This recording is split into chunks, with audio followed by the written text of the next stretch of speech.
It's entertainment time here at the Hangout. I'm just trying to bring a little culture to the group. It could totally use a friendly hangout. So, Yep, back in the day, baby. it's the culture, Daryl. Good hangout. Whatever.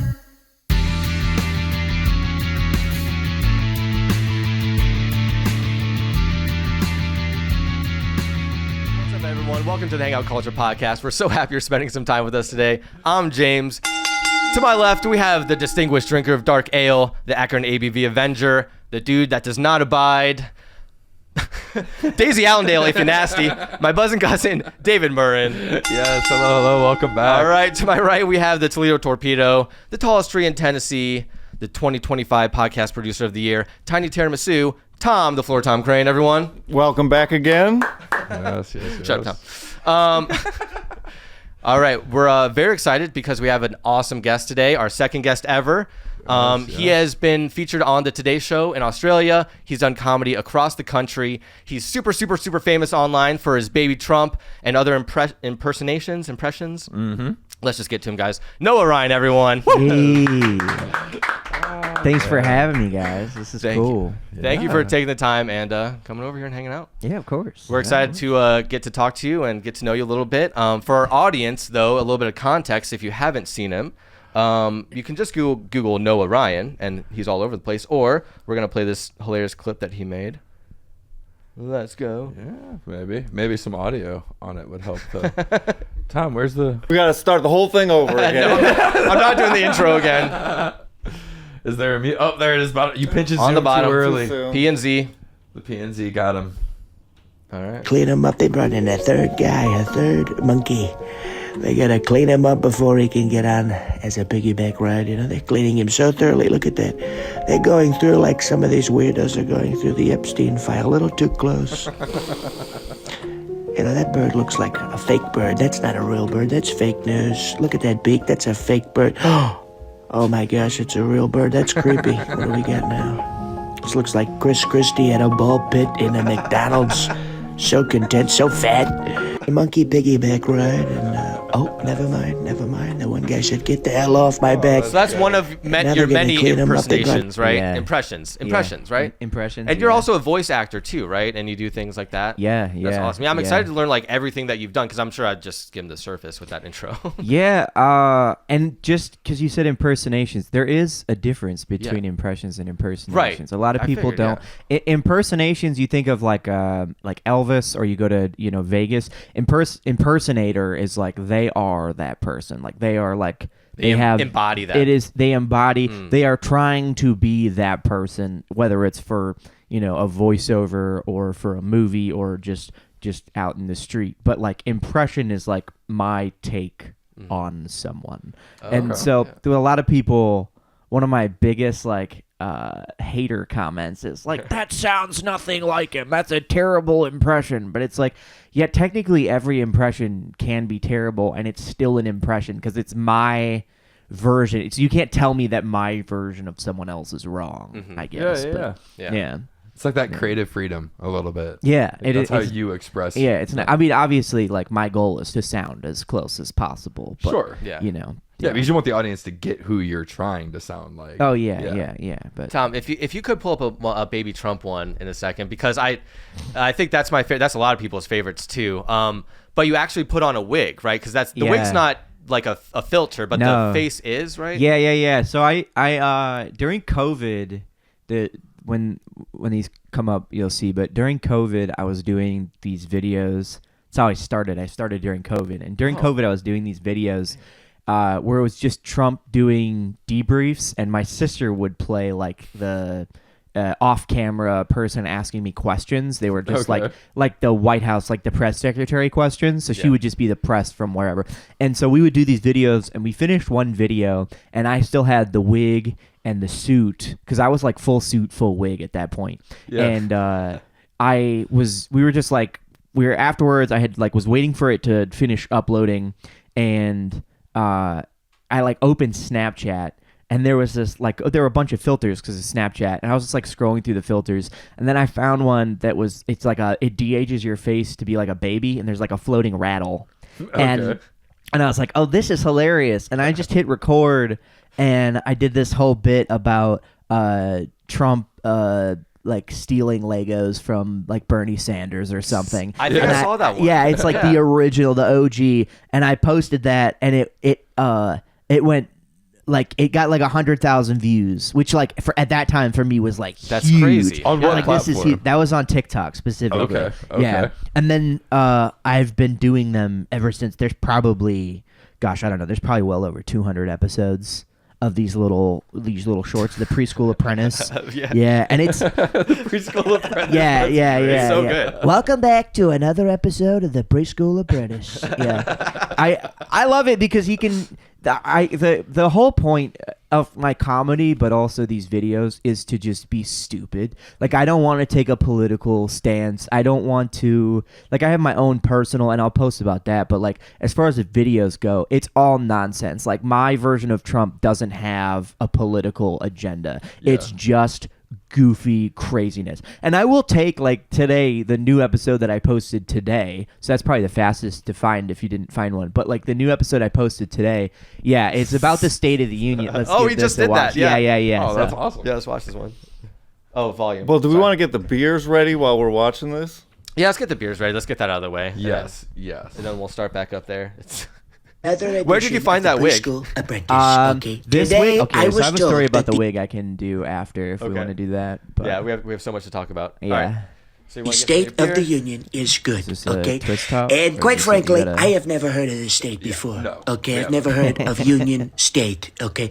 I have heard of Ohio State, I've heard of Michigan State, but I have never heard of the Union State, quite frankly. And, you know, I heard there were lots of states, Maine and Maryland. I love Maryland. Everybody is happy in Maryland. It's a state of Mary. The merriment that must go on is probably greater than anybody else. We have Alaska, you know, I'll ask her, you know, I don't know what they're asking her, but I'll ask her a lot. We've got Hawaii, okay, you know, that's, you know, they call it a YE, and I don't know what YE stands for, but it's Hawaii. We've got the state of Connecticut, you know, I don't know why they call it Connecticut, but they do. Connecticut, they've got New Jersey because Old Jersey was very bad, apparently. New Jersey, we've got New York because nobody liked Old York. We had to start a new one. But there's a lot of states anyways, and I've never heard of Union, okay? But apparently the State of the Union is good, and some people think it's bad, but, you know, it might be good and it might be bad. We're looking into it. Welcome. We're looking at it. That's great. Yeah, And so I it's all of these are just like that, where it's I take a topic. Sometimes it's a random topic, but if like it just happened, so like in this case, State of the Union like was last night, when you're watching this like a week ago, but so I take that and I'm like, I don't really want to talk about what people actually think about the State of the Union. Yeah. Because that like splits an audience, because there's, you know, a bunch of people that are like, it's bad, it's good. And so I'm like, all right, how preposterous can I make this? And then just go with it. And it's all like state of flow. Like there's no writing. I just hit record, and if I hate the take, I get out of it and then I start it over. Like sometimes I'll record for an hour before I have the take that I like, and there's no writing involved. Like I will keep some jokes. Like if I like for that one, I think I only did 2 takes, but like there were certain states that I was like, oh, I like this joke, so I kept that joke in the next version. It just but- built on top of it. Yeah, On top of itself. yeah. No, I like that. Not being divisive. I think that's something that people are looking for right now. Like they want to Yeah. take something serious and just laugh about it organically, not from one side or the other. Like that was funny. You're playing on state names. That's organically funny. Yeah, I have fun with it, and it can be anything. There's like, and then sometimes it's, you know, I'll think, okay, this topic is like blowing up, and I'll do a video, but then I'll watch the video. I'm like, all right, maybe this is like an insensitive time to post about this topic, even if it's like when the Ukraine war started, I had a whole like preschool bit that I think I posted like a year later, because then it was a lot more like softened. But I had a bit about like someone in the preschool class was like stealing like the toy cranes. And it was like super dumb. Like it was like, I'm not doing the video. Like I thought the video was very funny, but like at the moment, like, you know, people are dying, so it's like not a great take. Right. So there is like a balance of like what is funny immediately, like because if you're making nonsensical takes, you're still making fun of a serious issue. So if the serious issue is too serious, then you have to like not. So it's like it's a balance of that. But yeah. It's like that saying like too soon. Yeah. Sometimes it is. Yeah. So I guess we can real quick get into this beer review. Let's do it. I brought the beer today. It is Left Hand Brewing Company's Milk Stout. It is a nitro, and something that I actually found or piqued my curiosity about it when I purchased it. On the box, it says to pour hard, and something that I know as like a home brewer, Tom rolls his eyes. when it comes to nitro stouts specifically, they're like flat. It doesn't have the same carbonation as a normal one. I've had this beer before, but I've never tipped the bottle completely over and done what is classified as a hard pour. And I think that it'll make it a little bit flatter to be more of like a stout. Noah, I know I asked you what beer style you like the most, and you had said a stout. What is your favorite, a nitro stout or a regular stout, imperial stout? Well, my favorite stout of all time is just Guinness. Like I love Guinness. Okay, so a nitro. Nitro. Yeah. Nice. The classic. Oh yeah. We're waiting for St. Patty's Day to whip out the Guinness and Hearts. Heck yeah. All right. Well, there's a hard pour. I don't trust. I feel like I'm going to make a mess everywhere. It's a half hard. It wouldn't be the first time. Yeah. New Year's, I poured champagne over all this fancy. I didn't have much room for head in this glass, so. Right, but it's definitely got the. Cheers. Thanks for coming over, Noah. Yeah, of course. Cheers. Thanks for having me, gentlemen. Cheers, Tom. All right, let's try this beer. I like the lighter beers. Yes. And Left Hand Brewing Company is actually out of Colorado, where it seems like all of the good beer is made, if you're not from Ireland, of course. That's milky.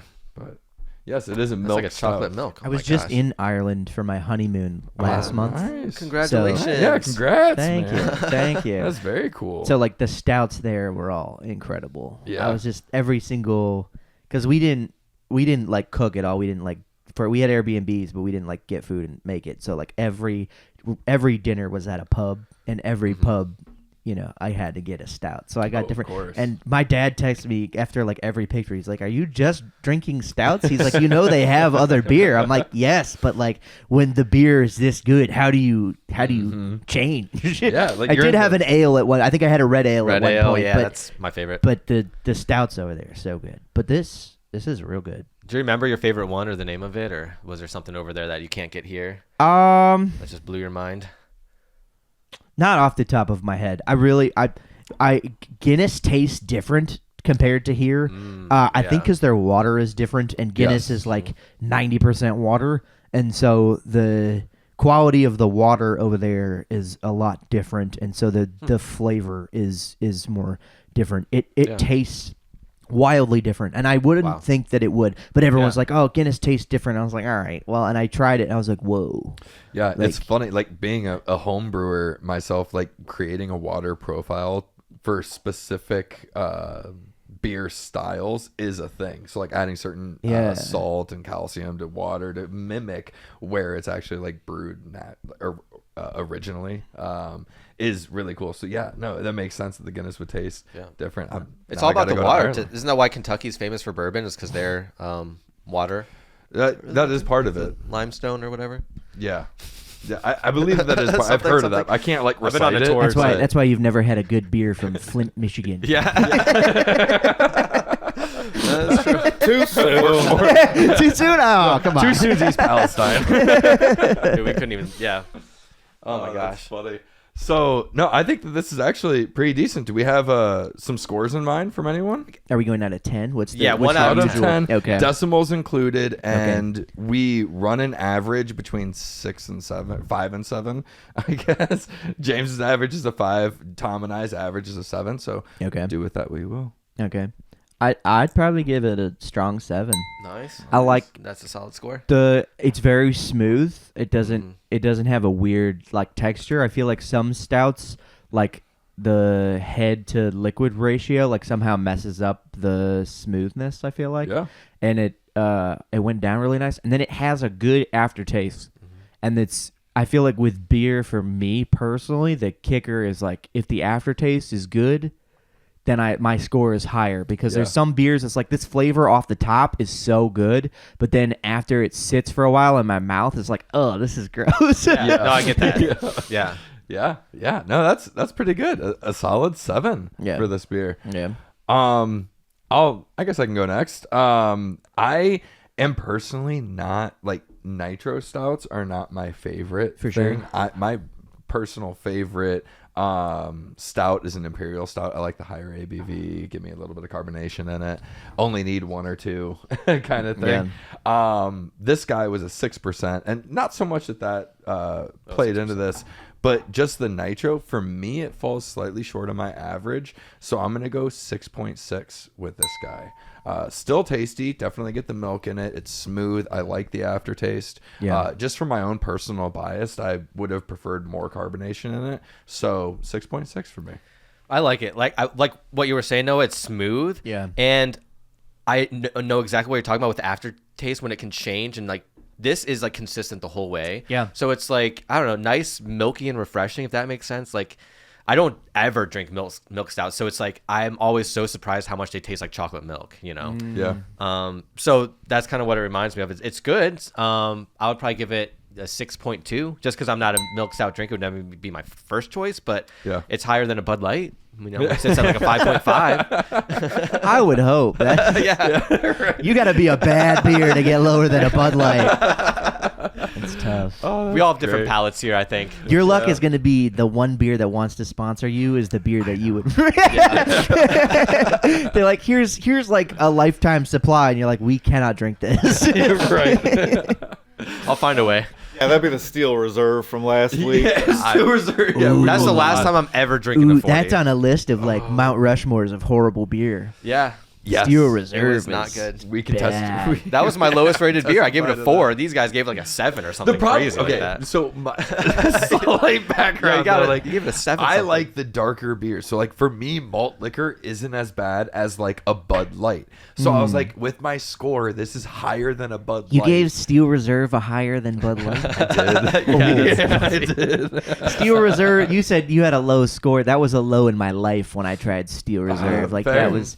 I was like, all right. Was it in college or did you go to college? Yeah. So I went to community college, and then after, right as I was graduating, COVID hit, and I like got a 2-year degree, but I was thinking about like finishing out and going 4 years, but COVID hit, and I'm not the greatest student. It's really hard for me because I got ADHD, so I get really distracted, and so then I was like, all right, what am I going to do? And my brother was going to school in Florida, and he had moved out of the dorms and into a house with 2 other like lifelong friends of mine, and they were like, hey, move to Florida. And I was like, all right. But that year was not a productive year. It was a lot of trying various alcohols, one of which was Steel Reserve, and that's when I realized I should like pull back on the drinking. When you're like, oh, what's this? I need to try that. No, you don't. You don't need to try. You do not need to try Steel Reserve. It'll be totally okay if you've never had Yep, it. you'll be fine. You're not missing much. One of my gaming buddies, he's a little bit older than me. He just hit 50, and when I texted him as Gab,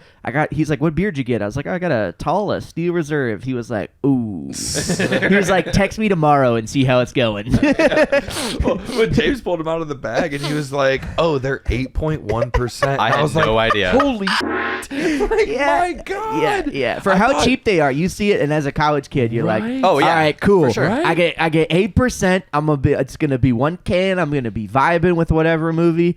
Bad idea. Yeah. Both of our memories had thought that they were lower ABV, but still just cheap. And no, that was not the case. High ABV. We were younger slightly back more then, too. expensive, But We were younger. oh man, I also didn't eat anything before that Steel Reserve. mistakes were made. I don't think I did That's either fine. because I was on that ramen noodle budget, so it's like very Yeah. At least that soaks it up a little, right? yeah, not enough. So you said that all happened like soon after COVID, and so Yeah. did your viral video with the Yeah. baby Trump. I started. So I had never done. A lot of comedians, they start doing stand up and then they're like, oh, I got to make content to sell tickets. I have been benefited I did it the other way. I started making content before I ever stepped on stage, and like I've always been doing impressions since like 8th grade. I would do like impressions of teachers and whatever. Yeah. And I was like everyone, just bored out of my mind during COVID, and I was like, what can I do? And I had been doing impressions on like live streams on some different streaming apps. At one point, it's now just Twitter Live, but there was an app called Periscope where you could live stream, and I was one of like the paid creators on there, and I would do like impression game shows and have like random people. It was so much fun. But I was like, what can I do with my impressions? People are sitting around the house, they have time to watch. So I would do these videos where I would just like walk my dog, like my parents' dog, in different voices. So the first one was like Forrest Gump walking his dog. Okay. And then I would do like, I think I did Owen Wilson walking his dog. I don't know. Nice. And I'd post them just on Facebook, and my friends were like, can you make these like shareable? Like I want to put them on other like I want to give them to other people. And I was like, yeah, sure. So I put them on Facebook, and then I was like, you know what? I should just put these on like TikTok and see what happens. And I did a couple of videos. They did okay. I did one video. I think the first impression video I ever did was Korg from the Avengers. Like, hey there, my name is Korg. It's great to be here on this podcast in a random basement in Cleveland, Ohio. like I love Very doing good. random impressions, and so I'd post that. That did pretty good. And then I randomly did like Trump, and I don't remember what he was talking about, but it was a video. I think it was his first State of the Union, if I'm not mistaken. It might have been, but I did that, and that I got obsessed with doing Trump because people were like, "Oh, this is great," and I kept doing him. And I actually have a video on my YouTube because like my Trump voice then is terrible. Yeah, I was gonna say, did it come natural? Or is that a lot of work? No, Trump took me all 4 years, and by the time I had got it down, he was out of office. Yeah. And thankfully, he's who he is, so he like never like left the zeitgeist. Never Because like left some our minds. people, it's like they're in office and then you never hear about him again. Yeah. And he was there, but like same with Biden. I do Biden, and Biden took me all 4 years, and then he was out of office when I finally like got it down. Yeah. But yeah, so Trump. So I was doing some Trump videos. And then it was progressively getting better and better, and my videos were doing okay. They weren't anything crazy. I wasn't viral. I probably had, and I think I had when I had my first viral video, I think I had like 7,500 followers on TikTok, which is like a decent size for anyone. Like that's cool. Yeah, I got a whatever. Yeah. And then I did this. I was talking about I did that video with my sister, and then I put that filter on, and I was like, okay, let's post this, and the rest is history. And To the people moon. Are like, yeah, people are like, make the, and I think the most views on a single, I think I have like 7.6 mil on one of my videos, which is just nuts. That Like is that's crazy. crazy. Yeah.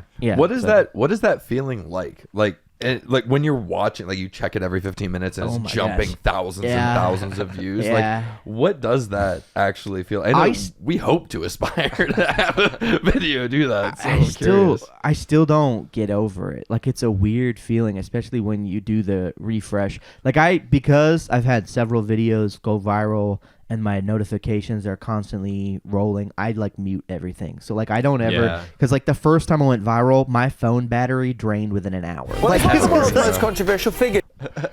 Yeah. It was. Tee it up.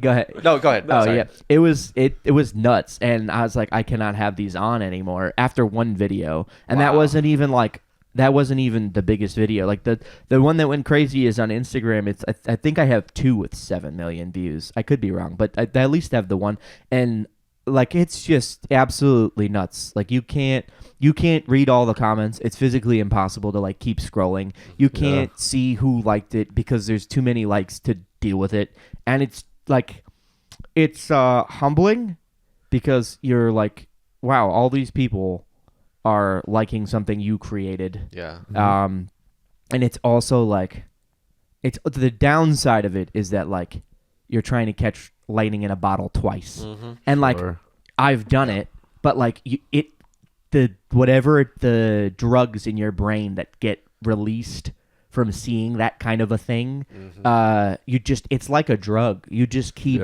trying to chase it because you're like chasing that first high. You know, I never did drugs, but everyone like says that like once you do like a hit of something, you're trying to like chase the first time. Yeah. And that's the feeling when you have a viral video. You're like, I need to do that again, and it is a good driving force because it keeps you making content, but it's also like it can cause your brain to be like, oh, well, why aren't they liking this video? What's wrong with this video? And then like, you're so always it's- comparing yourself to your last video. yeah, and almost, to you your know what I mean? success, Yeah. which is not healthy, Right. So it's dude, that's why there are a lot of content creators that are like very good people, very down to earth, but then there's also a lot that are like, yeah, I'm They're and it's stuck like, in their thing. yeah, because they got it went to their head where they're like, Yeah. yeah, that's right, like, Or people only like me when I'm this or something like that. Yeah. Yeah. Yeah. That's, We're actually that's talking kinda about that on our last episode, like how we think that overall, like the whole society is moving past people playing a character, and the authentic person is going to get more of the limelight here in the coming future. for sure. And that's what we're trying to be. We're like, let's just be three guys hanging out as like what we would consider like average people, and hopefully that's a call to something. We're not going to amp things up or play a character. Or Take James a isn't gonna side have an or accent cheerlead for or- whoever. Yeah. Like, yeah, it's just- It's not going to be one of those things. Yeah. So I that's dig nice. it. I dig it. I think in a world of AI where you can't tell what's real, people are like craving that like Authenticity. sense of Yeah. realness. I don't Did think you anyone's see going to AI this face. You know what I mean? As beautiful as it is, I don't think like, that's the face I want. Like, that's not a filter. Yeah. Right. It's actually funny the people they're talking about my preschool videos. It's actually funny the comments, like people off the bat, there's been people that have been like, wow, this baby is super talented because they like No way. Yeah, no, it's like a #1 comment on my videos consistently, and it really makes me laugh and makes me really scared because those people vote. For sure. And it's like, and it like one way or the other, like left, right. I don't like, but those people vote because they're like, oh, this kid's fantastic, and like I understand, like it does look semi-realistic, but like my first, like if I was watching this, if you look at the video, every video has a floating rattle. Yeah.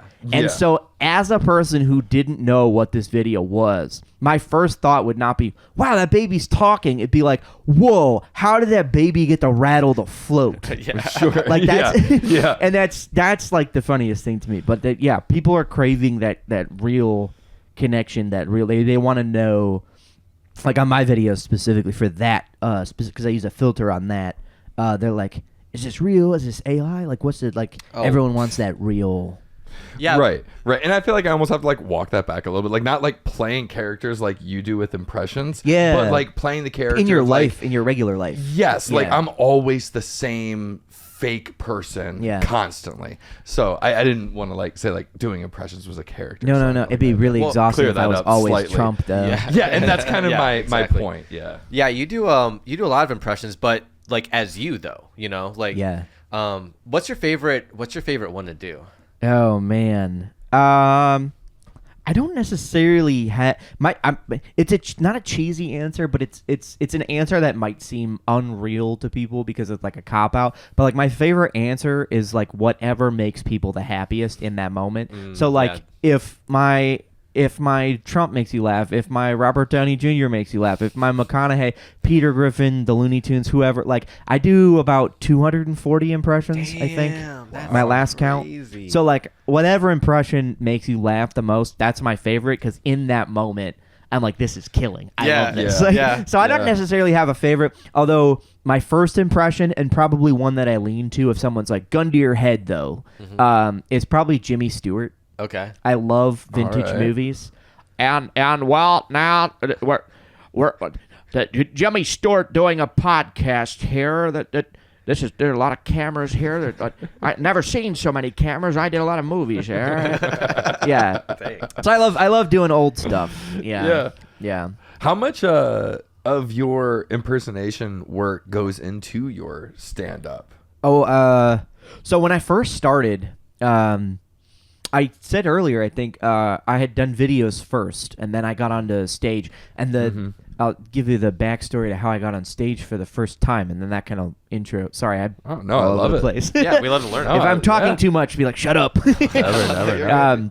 Yeah, but I was doing these Trump videos, and one had gone viral, and a promoter for a comedy club, because I was living in Connecticut, was my home state, and he reached out, and he was like, hey, my name is Frank Margallo. I run a show. It's called Thirsty Thursdays at Comics Roadhouse, and it's a comedy club in a casino in Connecticut. And he was like, have you ever done stand-up? I was like, no. He was like, well, if you want, you can come do 5 minutes at this show that I'm doing. And so I got a couple of my friends. I was like, hey, I'm going to go try this stand-up. And we got dinner before and went out. And then I got up on stage, and I kind of had written some bullet points, but I didn't really have anything written. I was like, I'm just going to go up there and do impressions and see what happens. And if you're curious about how that went, I do have the first 2 ever sets I did on my YouTube. You have to scroll all the way back to the beginning. Link in description. Yeah. we'll have to link those. They are so bad. top. It's so terrible. But this is 5.5 years ago. I've been doing stand-up now for 5.5 years. And so this is 5.5 years ago, and it's so bad. But the cool thing is there were bits and pieces that were viable, and there are actually a couple bits in my first 2 sets that I have perfected and still do now. Yeah, and nice. so that's pretty cool. But yeah, no, I started on stage, and it was 95% impressions. Just rattling off impressions, putting them in different scenarios. Very corny. Impressions themselves are very cool and very not everyone can do them, so they're that's awesome. But on stage there's there's a lot of people that think it's hack to do impressions, but it's because of not necessarily the voice, but the vessel for which you use the voice. There was a lot of people back in the day. Frank Gorshin, who played the Riddler on the Adam West Batman TV show, he was an impressionist, and he would do stand-up when he wasn't doing movies. And he would do this thing where you, turn around, and then you turn back, and you're the guy, and then you do, the shtick. And then you turn around, and you turn back, and you're another guy. And that's, considered hack. But, the key to, figuring it out, and I'm still figuring it out, is writing situations to then bring impressions in instead of having impressions and writing material for the impressions. Yeah. So how do you one of my favorite comedians growing up was a ventriloquist by the name of Jeff Dunham. Oh yeah, Jeff Dunham. So I kill you. Right. So how do you compare those two? Impressions, because he's embodying a character through these puppets, but it's almost similar to a degree. Yeah, and there's a lot of people that don't like Jeff Dunham, and I think that is sad. I'm not a huge Jeff Dunham guy, but it's just because it's not who I grew up with, and it's not my style necessarily. But to throw it away, because there's a lot of people that just throw it away as I use that word hack again, or as stupid. But it's, first off, ventriloquy is hard. I've tried so many times because I think it would be cool to have puppets and just do that. But also too, he's the master at it. When people think of ventriloquy, they think of Jeff Dunham. He created a mold, like Carrot Top did with props. He created a mold for that style. When you think of ventriloquy comedy, you think of Jeff Dunham. And I think there's something cool to that he creates these characters for these puppets instead of getting puppets for known people and doing impressions. His stuff is all original. It's all Ahmed the Terrorist is it's so wild. It's so crazy. Only he can get away with that. Especially thinking about the time that he was releasing that. Oh yeah, this was Prime going to Iraq for oil, and he was I kill you. He was not good. We don't. Yeah. But I think his stuff is great. But and I deal with this myself. When you're doing something that some people think is not the way you're supposed to do it, them. Because it's just it's an art form. So exactly, you're gonna find people that like what you are doing, Yeah. And you just need to hone that craft and make it as best as you can for those people that are like, perfect example, Matt Rife. A lot of people hate Matt Rife. A lot of people love Matt Rife. That's a great example.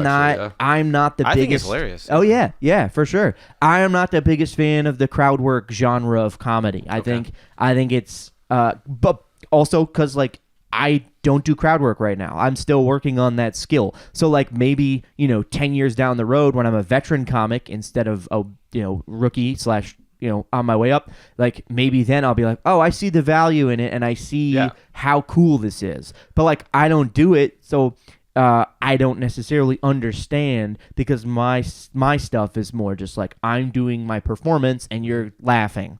And his thing is like I'm interacting with you, but he doesn't have a lot of his own jokes. And he does. Like I'm not saying that Matt Rife doesn't have his own. He has material. He's done specials. Right. But like his thing is crowd work. But he it's is so so different. good at it. I laughed my ass off at 99% of the clips that he released on Oh, social yeah. media, the Oh, crowd yeah. work. And then Brilliant. I watched his special and I was like, That's my exact was reaction. like, My exact reaction. Like if isn't he did too crowd good. work specials, like Jay Okerson does videos where he'll do specials that are just crowd work specials. Yeah. And shout out to Big J. I haven't met him, but he seems like a cool dude. Yeah.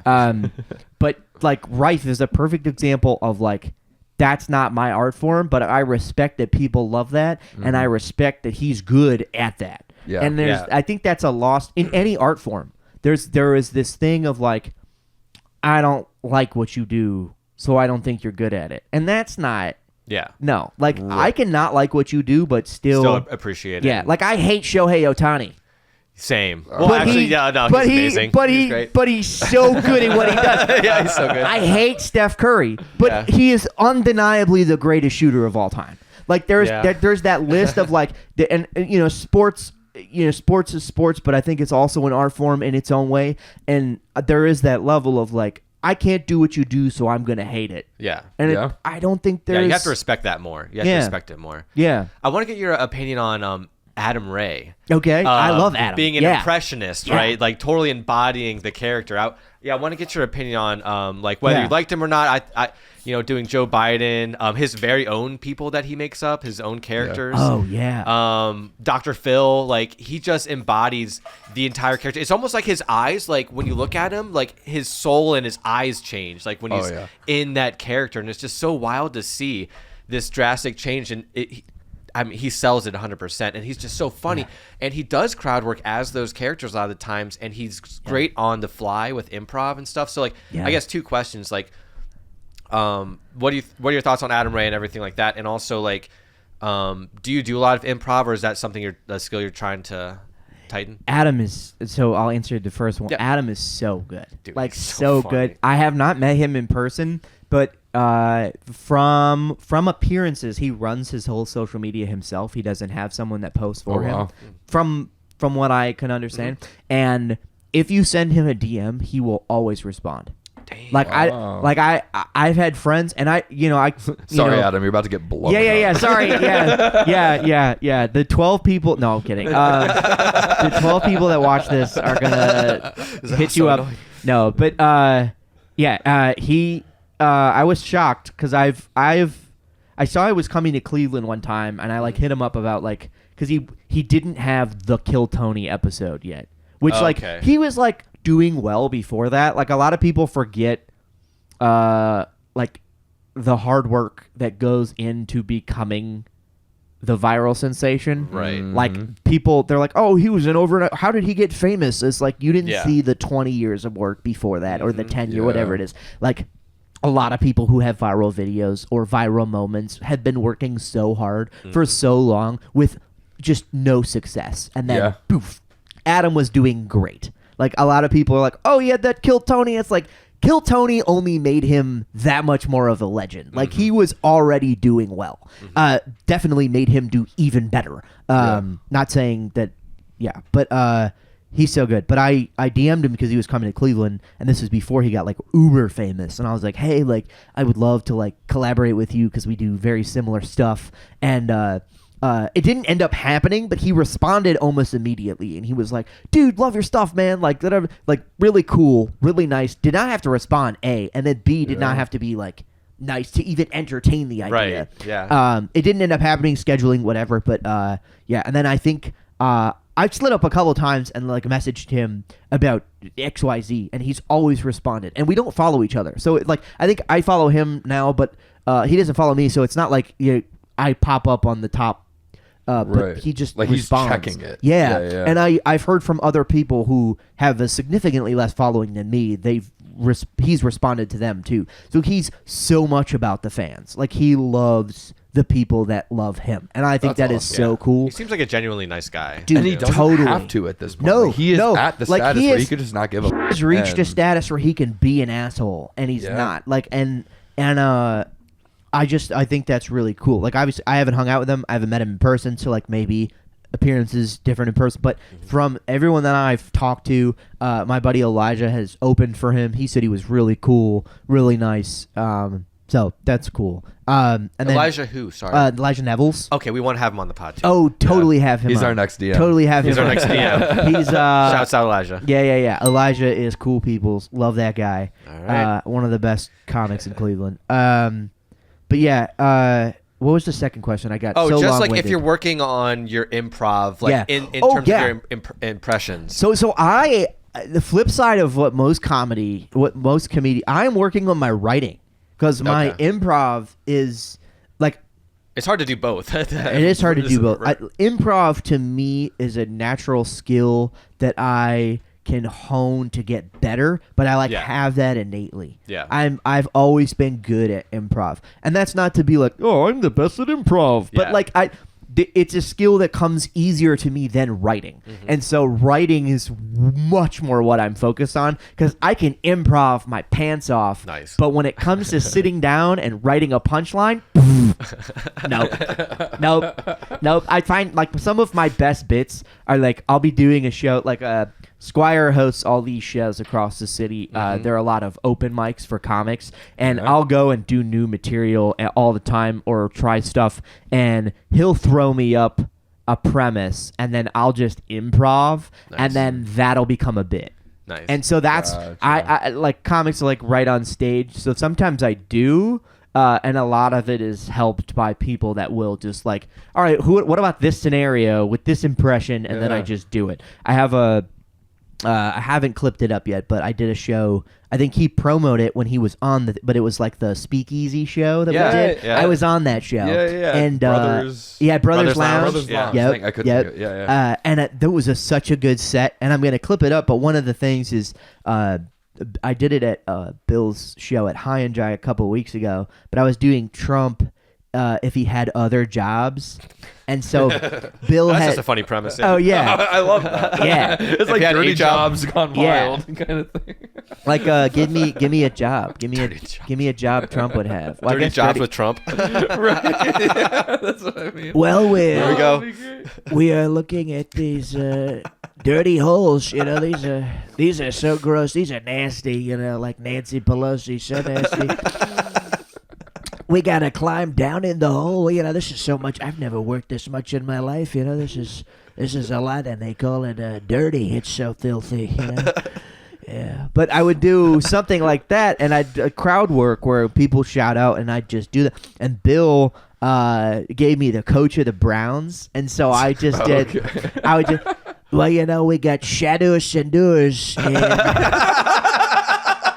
we got a new coach. We don't know what the hell he's gonna do. Right? He might be good. He might be very bad, but yeah, we're gonna do it, and yeah, but That is so good. yeah. So I would do that, and Bill just like softball, like do this, and so it's cool because I do write that way where people will give me suggestions. Like I will kind of come up with a premise, but they'll give me like the ultimate premise, and then I will improv the punchlines. So I'm working on my writing to where I can go up and just have this is the joke, and I don't need to improv. Yeah. And that's been the hardest skill because Yeah. people say there's some sort of switch at 10 years. When you hit 10 years into comedy, there's some sort of like an epiphany moment. I don't, and pretty consistently every single time I've talked to someone who's been doing it for 10 or more years, they're like, yeah, at 10 years there's this thing. Yeah. And so I'm at 5.5 right now. So like I am not like I am okay. I have a headline set. I am funny, but like I am like I'm still working Yeah, so you're still hard so to fine. get good. Yeah. Still working hard because like as far as impressions go, I'm really good and I like work on it every day. But I've put in those what is that? Is it 9,000 or 10,000 hours? Yeah, Yep. I've put in that 10,000 hours. So like Yeah. I'm there. Like I am. Like I have so much fun doing it. It's second nature. I just try stuff. It's fun. But like stand up, Yeah. that's a whole new thing. Yeah, because when you do improv and crowd work, people give you like a level, like some leeway, right? Because it's improv, it's crowd work, you're thinking on the spot. But when you're writing, it has to be tight. it has and to be makes tight. sense. Yeah, So yeah. it's two very different Yeah. things. And so to follow up the earlier question, which I kind of like, I rambled, and so I didn't really answer it finite, but like now my set, I said that before it was like 90% impressions, and now it's like 75% impressions. So like I am like slowly getting down, and I want to get to the point where it's like 50%, because like I do impressions, like that's my thing. So for me to like take that out is dumb, because that's what I'm good at. Like Right, that's what I do. Play to your strengths. Yeah, that's my strength. Other people have, Matt Rife has crowd work. Adam Ray does all these cool characters. Like there's these strengths. Jezelnik has dark jokes. Like that's Bobby like Lee his- has getting naked. And boy, does it work for him. Is that going to be every your, time. Bill had a Bobby Lee moment, right, in his pod? I think someone brought up Bobby Lee. I always bring it up. Okay. That's my favorite. Heck yeah. chance he can. Heck yeah. He's my He wants inspo. Bobby Lee to sponsor the podcast. We want Bobby Lee to be sitting where you're sitting. Amazing. We're I thinking about believe doing in a it. cutout of Bobby Lee and just like putting it on the couch and doing I practicing our believe improv it. work. We'll have him as a guest one time and just tag him in every single short. I love and that. see if it gets his attention. We've been trying to get him on. That's the goal of this whole podcast. That's why we Yeah, built it. yeah. Actually, when we had Bobby Lee you on, asked that'll us- be the you asked last us earlier. episode. Yeah. Hangout culture. Well, that's no window we made. Called it Bill. You can just rename the podcast "Building to Bobby." Oh, I like that. TM. Nice. Great. Yeah. Yeah, well, I want to think of like an improv that we could possibly do. Who did the voice to Aladdin? The Robin genie in Williams? Aladdin? Robin Williams. Yeah. You do Robin Williams too, because I've seen. Oh yes, I do. Because I think that's my favorite impression that you That's do. actually where I got this shirt. I said, "Oh, Robin would wear that." All right, so can you be Robin Williams course. as a genie? I'm Yes. going to be Trump asking for a wish. Okay. Is that okay? Sure. I'm interested to see your Trump. And I know that you're gonna ask, and I'm gonna be like, you guys I can don't be know. my advisors if you guys want to chime in. Oh, if we want to chime in, yes. Okay. But you got to do it like Gilbert Godfrey. The parrot, you know? What are we doing here? Jafar, we gotta get him out of that lamp.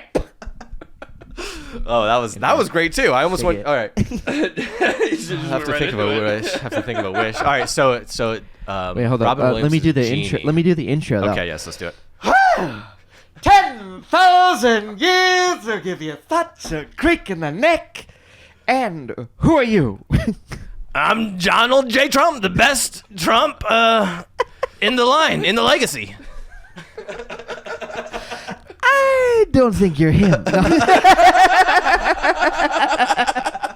Which is not improv. That's a line from the movie, but it fits so well.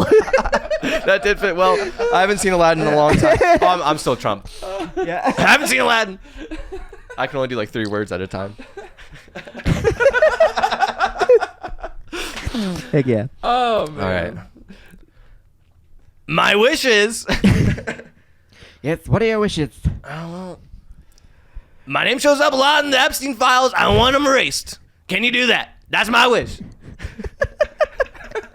That's a good wish. It's a real big headache. Oh my goodness! You want your name erased from the list? Abracadabra, make a fist. Your name is now magically gone from the Epstein list. Oh, thank you. Isn't that what Pam Bondi did, anyways? She's the genie. Yes, that was a good one. You stay quiet. You pick your moments well. He does. Producer. I've been trying for like an hour.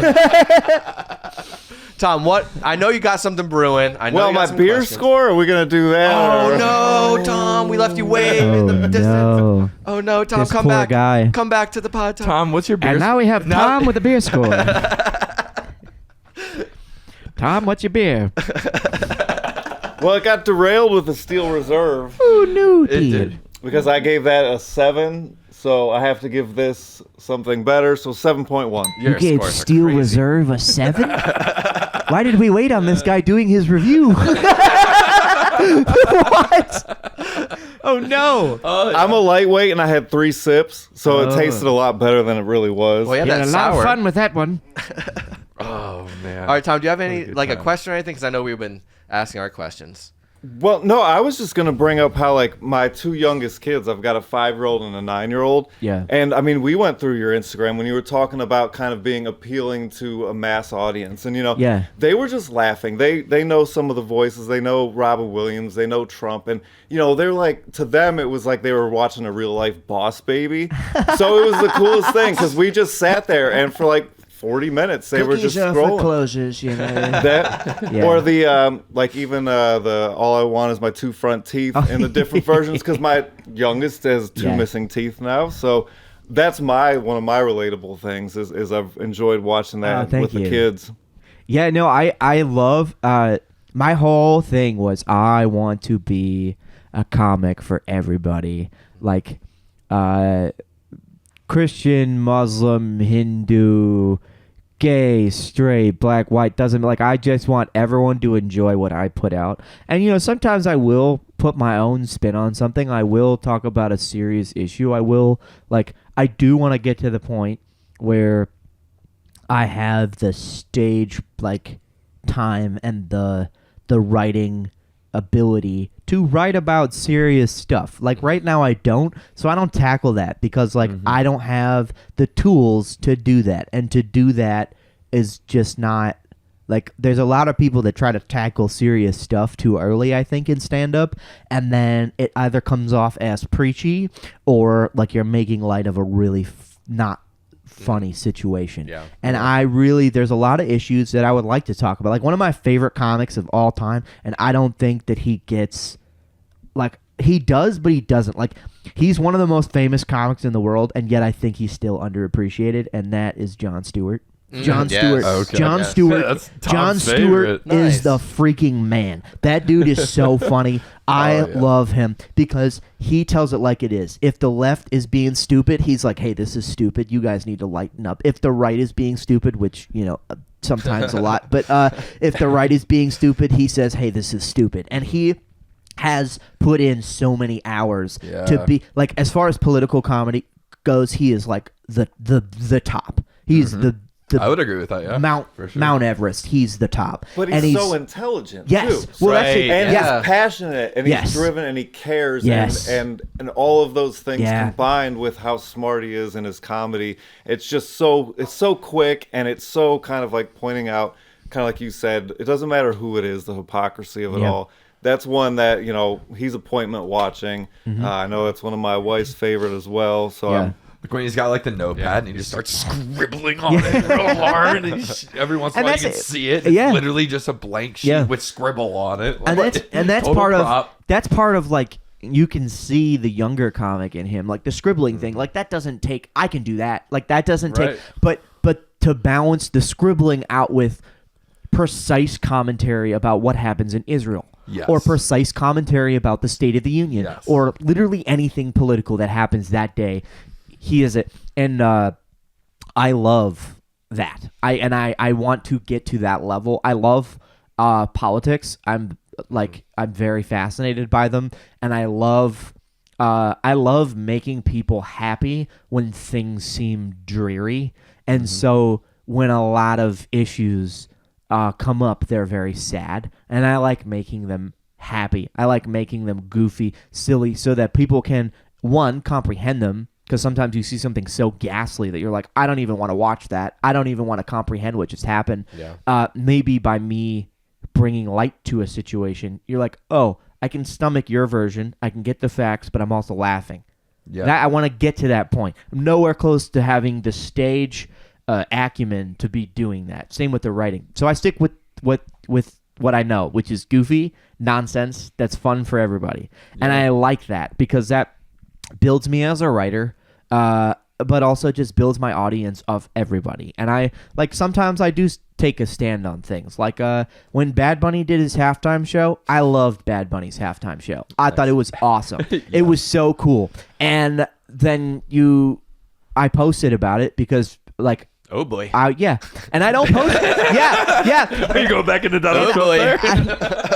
Oh boy. No, that was my Tim Dillon impression. You Oh shouldn't, boy. you shouldn't have done it. You shouldn't have done it. But Yeah, no, but I posted, and I didn't. My post wasn't even. I literally on Facebook. All I posted was that Bad Bunny's halftime show ruled. It is one of my favorite all-time halftime. How shows. dare you? And I said like it was my opinion. Yeah, that's your opinion, It's right. an opinion. Yeah. Like the point of an opinion I is that think. it's not right or wrong. Uh-huh. It just is, and that's my opinion. And the comments were so wild. Like it's Facebook, so a lot of them were probably bots. But like, Like baby Trump would never like this. yeah. Like, yeah, like how dare I got blocked. I got blocked by like 20, my 200 people at least. I people Jeez. comment. So I made like a funny comments video, and I just read all the hilarious There comments. you go. Yeah, I But, love like, it. I love yeah, it. Yeah, but it's things like that. Like I do want to voice my opinion about something that people like. That should not be a controversial topic. Like liking music It's should be like entertainment. beer. Like there should like Yes. if at some point Trump was like, I sponsor this beer, like me liking that beer should not equate my affiliation with Trump or with Right. anything else. Unless like, Kid Rock shoots it with a bunch yeah, of right. then maybe. Right. I just yeah, I don't know. So that I do want to do stuff like that. So I really try to incorporate everyone, but at some level you do have to be yourself. You do have to be your official self and post things about you, because at the end of the day, people that buy tickets are not buying tickets because they're just because they like your jokes. They're buying tickets for you. Like they do like your jokes, but if they like your jokes, they're going to like the joke and then forget about the joke. But if they like you and the joke, they'll remember that joke forever. And like, so I want people to like me and like my stuff, but like I'm also going to be me. And if you don't like some of the takes that I have, then we probably wouldn't have got along anyways. Because that's who I'm going to be on stage. I'm going to say, hey, Bad Bunny rocks. I don't have a joke about Bad Bunny, so I wouldn't say it on stage. But like, that's like, so like, I don't know. So I do try to do it for everybody, and I appreciate that. I like people tell me all the time, and I've never heard it in person. They just comment it, so then I'm a little like, they're like, my 5-year-old watched this and they loved it, and I was like, does that really happen though? So thank you, because that's awesome. Because my stand-up is a little more adult-friendly, a little more club-friendly. I do swear in my stand-up. But, like, as far as my videos go, I never swear. I never talk about crazy subjects. I never talk about drugs. So, like, it's, like, 100% family-friendly. And I've always tried to do that because I want everyone to be able to watch it, like, without muting it, without turning it off. Like, what is this? Like, And that's so rare on platforms like TikTok, because it's really either for young people or old people. Like, when people blow up like you on TikTok, it's like one or the other. But when, like Tom and his kids can both like laugh at it in the same way, I think that's great. Do you do basically like what I would describe as like create art? Like, do you do that full time? I'm so close. So close. I currently do waiting / bartending, and I've done that for about 2 years. But when I have like substantial gigs, or if like content's going well, I only work like 2 to 3 days a week. Nice. So like That's I am great. like real close. My YouTube's not monetized yet. That's the only thing that I've been like trying to like bang out. So I got to get with Bill on that, because Bill's figured out YouTube. We're working on the same thing. We're like on the brink. Everybody is trying to figure out YouTube. Yeah. Like I don't. Yeah, well, hopefully we can help could figure it each out other together. here Yes. with this release. Yes. Get some Yes. cross subscribers. I agree, but going. I'm very blessed because my Facebook's monetized, TikTok's monetized, and Instagram, and I make like it's all view depending. So like if a month like where my views are bad, I don't make that much, but like I pretty consistently make my bills in my content. Hell yeah. Which is like That's awesome. That's awesome. That's Yeah, the goal. that's That's phenomenal. cool. Yeah. Out of curiosity, almost like a hot take. Yeah. What of those? What of those pays you the most? Right now, Which of those is the most gratifying and most? Right now, Facebook pays the most. Yeah, you have over 100,000. Yeah. On my Facebook page, I think I'm at 113,000. Yeah. and that pays Like That's awesome. That pays really well. I wouldn't have Facebook's expected good. Facebook to be. Yeah, no. We're still working on our leading- first $5. We're Yeah, at $1. We're still very, very low. So. Making any money is successful. Yeah, it's cool. Yeah, Like, that's that's how dope. we viewed it. That's Like we're gonna dope. get $1, frame it, put it on the wall. I tell the whole people all nine. the time, like, because people talk to me, they're like, "Oh, like your content, like you get, like they ask me advice all the time because I've been doing this for a long time and I've like got like a pretty good like handle on it, and because I have 3 platforms with over 100,000 on each platform. Yeah. And that's like, you go to like TikTok, and not a lot of people get their TikTok and their Instagram at the same rate because it's hard to do because you have to individually focus on both. It's not Right. just guaranteed. And same with Facebook. And so I have all 3 of those are above 100K, which like is nuts. I'm so grateful. But I tell people all the time, like, think about the video you're going to make the video, and then if one person watches it, be happy about it. Yeah, exactly. Because one person watched a video that no one was going to watch if you didn't make it. And then it's just going to go up from there. Like I'm every time I make a video, obviously I want it to do well. I want it to make me money. I want it to go viral. I want people to like it. I want people to see it because that's the point. But like on the same side, every time I make a video or I tell a joke, I tell it for one person. And if one person laughs, all right, cool. There's something there. There's something to build on. Awesome. And I think that a lot of people lose sight of that one person. Yeah. They That's a think great about take. everybody. Yeah. But you have to think about that one person before everybody gets in on the secret.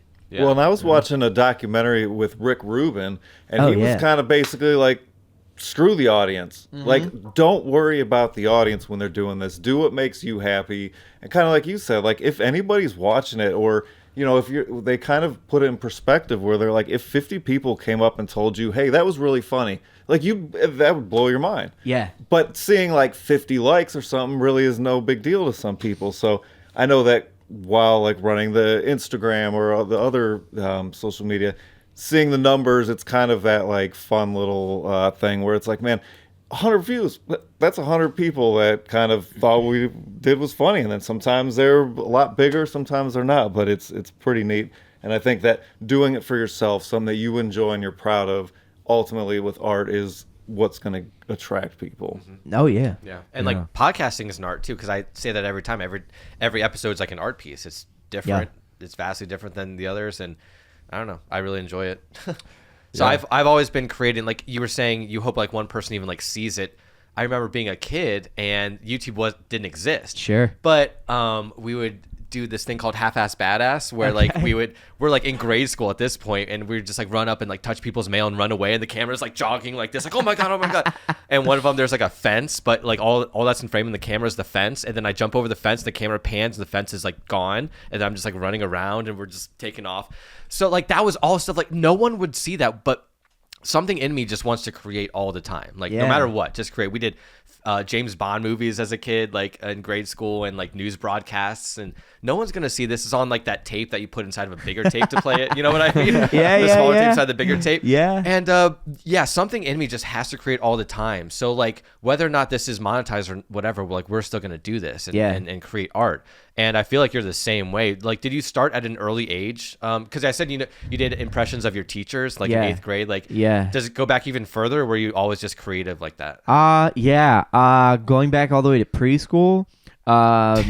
If there were videos, I'd probably be canceled. But like in my preschool, they had this cool inside wooden structure, and like it was like a wooden house. And you had to like climb stairs to get to the upstairs, and then the downstairs had a kitchen, and the kitchen had a window out to the classroom. And I would always play. I had this friend Alex, if somehow you watch this, shout out to Alex. Shouts out Alex. But Alex is. He's not dead, so Spoiler alert. Alex is Asian, and You can still find this Alex. and he's still Asian. But Everything changes. It's your decision. You can do what you want. yeah, right? but Alex and I would play Chinese restaurant, and I would answer the phone. Oh, boy. And he would make the food. And Yes, you would we be would canceled. do. You would be the yeah, one answering the phone. yeah. And I would do. This is all recounts from my mom. So like, this is not me. I don't remember any of that. But like, I would do an Asian accent, and at the time, like, you're a preschooler. When you're a preschooler, you have no malice in your heart. You have Right. no concept of like, this is something that might not be something you should do. Offensive Like, doesn't exist. No, Did no, Alex you're talk? just- Did Alex have an accent? No. Okay. So Alex, no, and he doesn't. that's somehow Alex, worse. From, You were just impersonating him. so far as I know, Alex was born in the States. He has no accent, but like, I just did it because like I thought that was what you do, Right, And yeah. and so like I was always doing these like just crazy accents, crazy like just impressions of people or just like things. And what's even funnier is minus the accent, my first job out of high school was the counter of a Chinese restaurant in my No town. way. Full circle moment. Yeah. And you kept the accent. No, I did not keep the accent, but They couldn't tell over the phone. Yeah. You should have just been like a phone guy answered an accct. That's where the yeah. impression started. But preschool. I've been doing bits, and I've been acting in musicals and plays throughout my whole life. I love doing theater. My wife is a professional actress in the Cleveland scene, and so that's awesome. I love theater. It's a passion of mine. So when I'm not doing stand up, if I have time, I try to do as much theater as possible because it's a good muscle to work on. yeah. I think it makes your.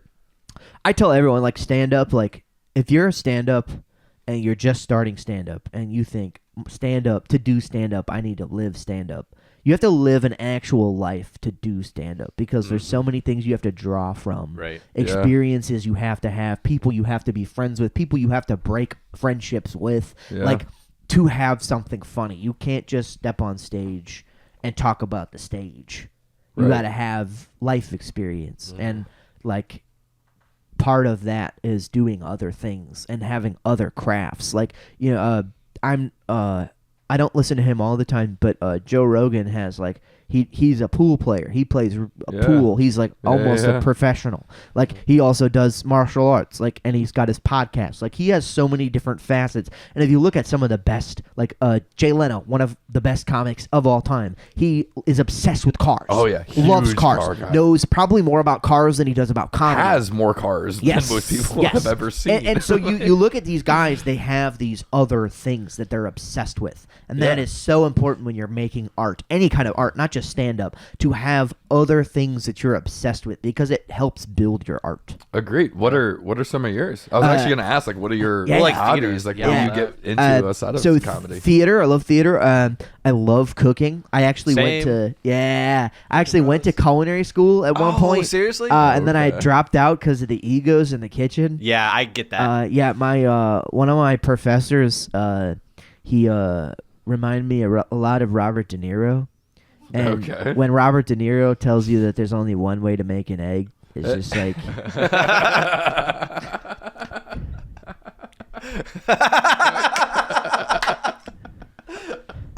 it's not good. Yeah. So when Robert De Niro tells you there's only one way to make an egg, my God. you're not about it. But I love to cook for fun. What's your favorite that's so dish? funny.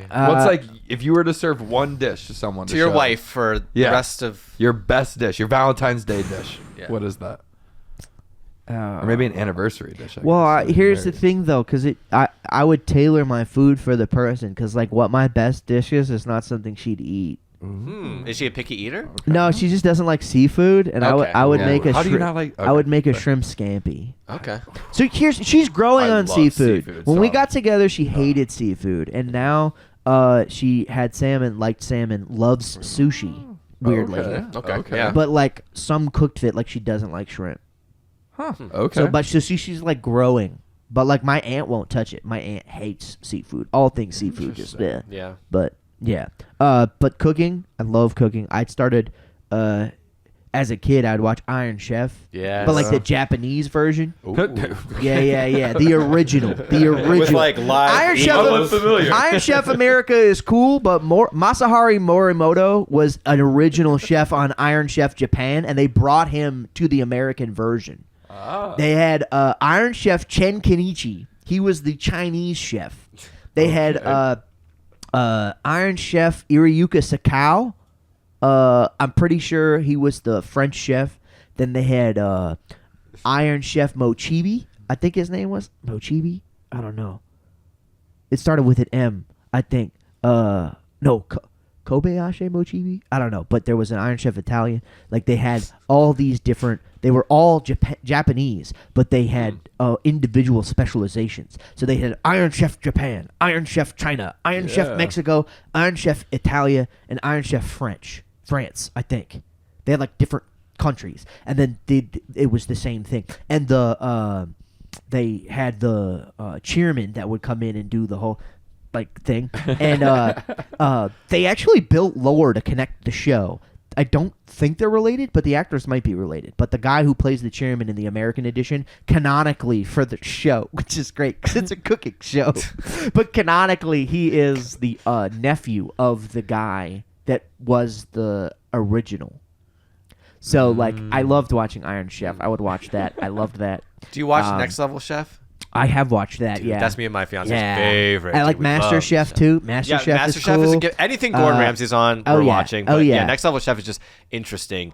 Guys, Diners and Drives is always good. Yeah. But I would watch so much cooking when I was a kid. I watched Julia Child and Jacques Pepin on PBS. Like, I would love that. And my mom would always like have me in the kitchen cooking with her, baking with her. She's a really good cook, a really good baker. Her baked goods are so good. She always wanted to open a bakery. So if I get famous, and even if I don't get famous, but if I start making mad money, my mom has a lifelong dream of opening her own bakery. And so that would be what I would buy for her. You know when like athletes buy their mom's houses and cars? I'm going to buy my mom a bakery. She wants to open a bakery and call it the Sweet Pea Bakery. Nice. And they have like a cute little reading corner in the for kids. So they go in and they just like read kids' books, awesome. and she just bakes.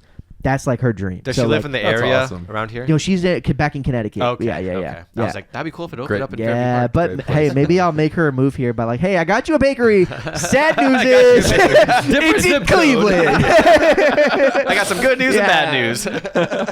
Good news is I'm financing your dreams. Bad news is your dreams are in Ohio. Oh my God. Well, speaking of which, I don't know. Someone said, I don't know if it was Tom or David, are you a Yankees fan? I am. Okay, there's the Yeah. doors. To say when you came in. That's why I poured you an Indians glass right there. I love it. You like I love it. Yeah. Represent the Indians Guardians. The baby. tribe. Okay. So are you a baseball fan? I am. I'm a huge baseball fan. Oh, yeah, but just I'm a for the huge wrong sports team. fan. Yeah. Yeah. No, the funny thing is I've never gotten so much hate by someone who right after they're done being hateful is like, hey, can I give you a hug? That's Cleveland baseball. They're like, the Yankees, we hate you. Hey, bro, that's a really cool jersey. Like, that's like, there's no... Literally, and welcome to maybe, Cleveland. See the door, and then he's like, yeah, stay. but You can hang stay. out. Like, maybe that comes from, like, years and years of just being awful. I Yes. don't know. As a Yankees fan, we're usually pretty good, but... You guys, developed the turbo bats or whatever they're called? the torpedo bats. sorry. Torpedo Torpedo bats. Jazz Chisholm. Just, When I saw you guys beat the A's like in Yeah. preseason, like 20-0 or something, I'm like, did they make the bats bigger? well, now they got the automated strike zone. You can Right, call I the. saw that. I think Aaron Judge is about to have his third career season. Because like the last two, like 2 years ago, Aaron Judge has a season that like I would think would never be topped. He beats the home run record.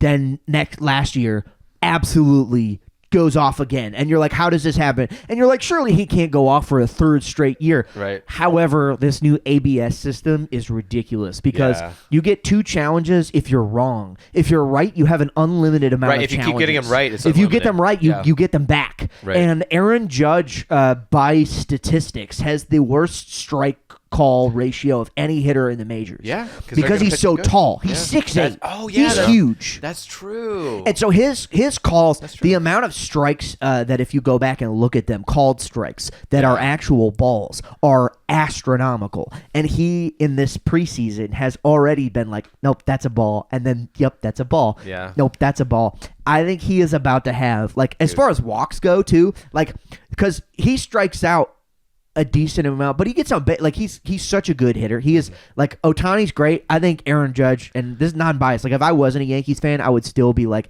Aaron Judge is the greatest hitter in baseball. Well, like he's, let's not get carried away. Yeah. Isn't Shohei tall too? Yeah. He is. So there's something, and I think Barry Bonds is decently tall too. So there's something to be said about like tall players and their strike zones. But I think this year, baseball number one, Judge is going to go crazy. Any player who has a great eye for the ball but has been given just terrible calls because like the officiating in the last 2 years has been terrible. It's true. Yeah, I agree with Absolutely that. I agree terrible. with that. Somehow Angel Martinez retired and it still got worse. Yeah. I would have thought it would have gotten better, but no. Right. Yeah. Well, you know Stephen Kwan? Oh yeah. Well, he has an amazing eye, so he might go off Oh, yeah. too. No. I'm thinking Such a so. great Stephen eye. Kwan- We need to keep him. Yeah. Oh, yeah, Here right. in Cleveland. My wife does not care about sports. The one sport that she loves is baseball. So she'll Hell go to yeah, that's a games. sport to love, She pays dude. attention That's to fun. the statistics, the things they need That's to awesome. do. Yeah. She knows like how many games back the Guardians are, and like I love going to games with her.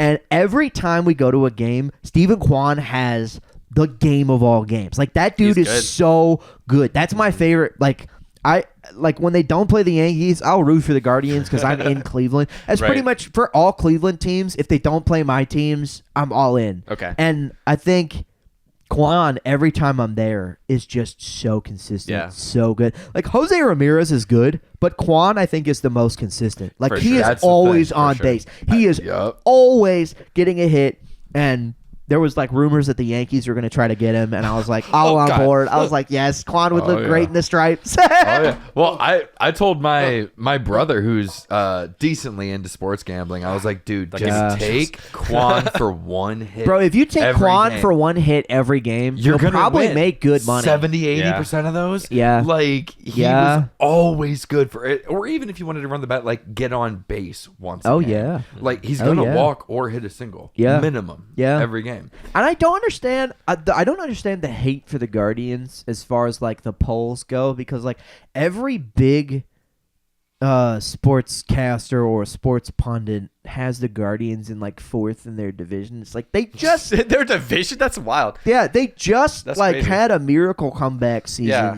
To go to the playoffs, But the they prob- didn't change their team at all. It's the same Exactly, team. right. But the problem is that like before the word Guardians, there's this word Cleveland. called Cleveland.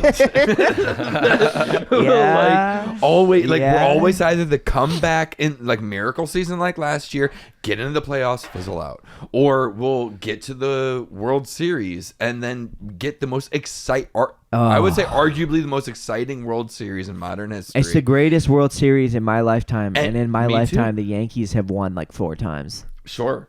So like that's saying a lot. That's saying a lot. That like the most exciting World Series I've watched is more exciting than my team winning 4 times. Damn. Like that's a lot. And That- so we that always was such a great. get right there. Yeah. So if I'm a Yeah. sports broadcaster in Cleveland, I can't. What do you do? Yeah. It's putting your neck out there to be like they're gonna win or be number one. It's hard, They're so especially when we have pitchers that are wanting to gamble on themselves more than play. The Oh my game. gosh, So, Class A. like- That's nuts. That's nuts. It's I was hard. so disheartened when I saw that. Yeah. I was like, and it makes so much sense too. Like obviously he's guilty because like they've gone through it all and they've banned him, but like it made so much sense. Like if you go from being the most dominant pitcher with no injury Yeah. to just Right. throwing games. Yeah. Like what? Even Dominant I to caught on. I'm another like, why level. is Dominant to another Yeah. level. Yeah, it's not just Yeah. like you had like the lowest ERA in the 9th inning in baseball, and you go from that to with no injury, no change in mechanics either, just nonsense. Yeah. Just- Yeah. I hated that so much. Like I like baseball to me.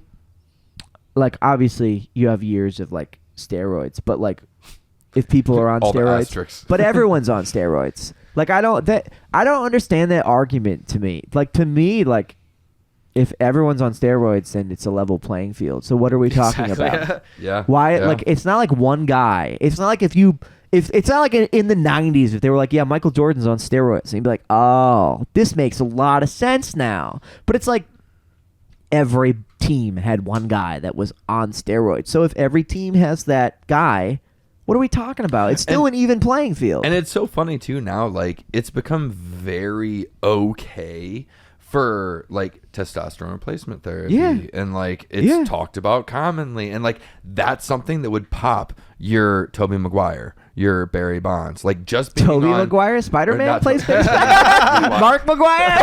Jeez Louise. My brain. Even at My Spider-Man, brain. Sorry, he was not sorry, on sorry, steroids. Hell sorry. yeah. Mark Maguire. But like, it's the same I didn't know level. Spider-Man played baseball. He probably wouldn't have been very good. He'd be the best outfielder Yeah, maybe. He's got like the Catch all the balls with his webs, dude. figure. with his webs. No, but like those kinds of levels would have been tested positive in those years. So like what I agree with you. Like what are we even talking about? Like sure you're gonna have athletes that are like overdoing it and blow up, and you can see it from like the off season. They come back and they're like 40 pounds heavier and it's not in the gut. but you even like I was talking about for baseball, like I think it is the purest sport. Agreed. Like even and that's I was take like it's an even playing field when everyone's doing all the testosterone and all the enhancing stuff.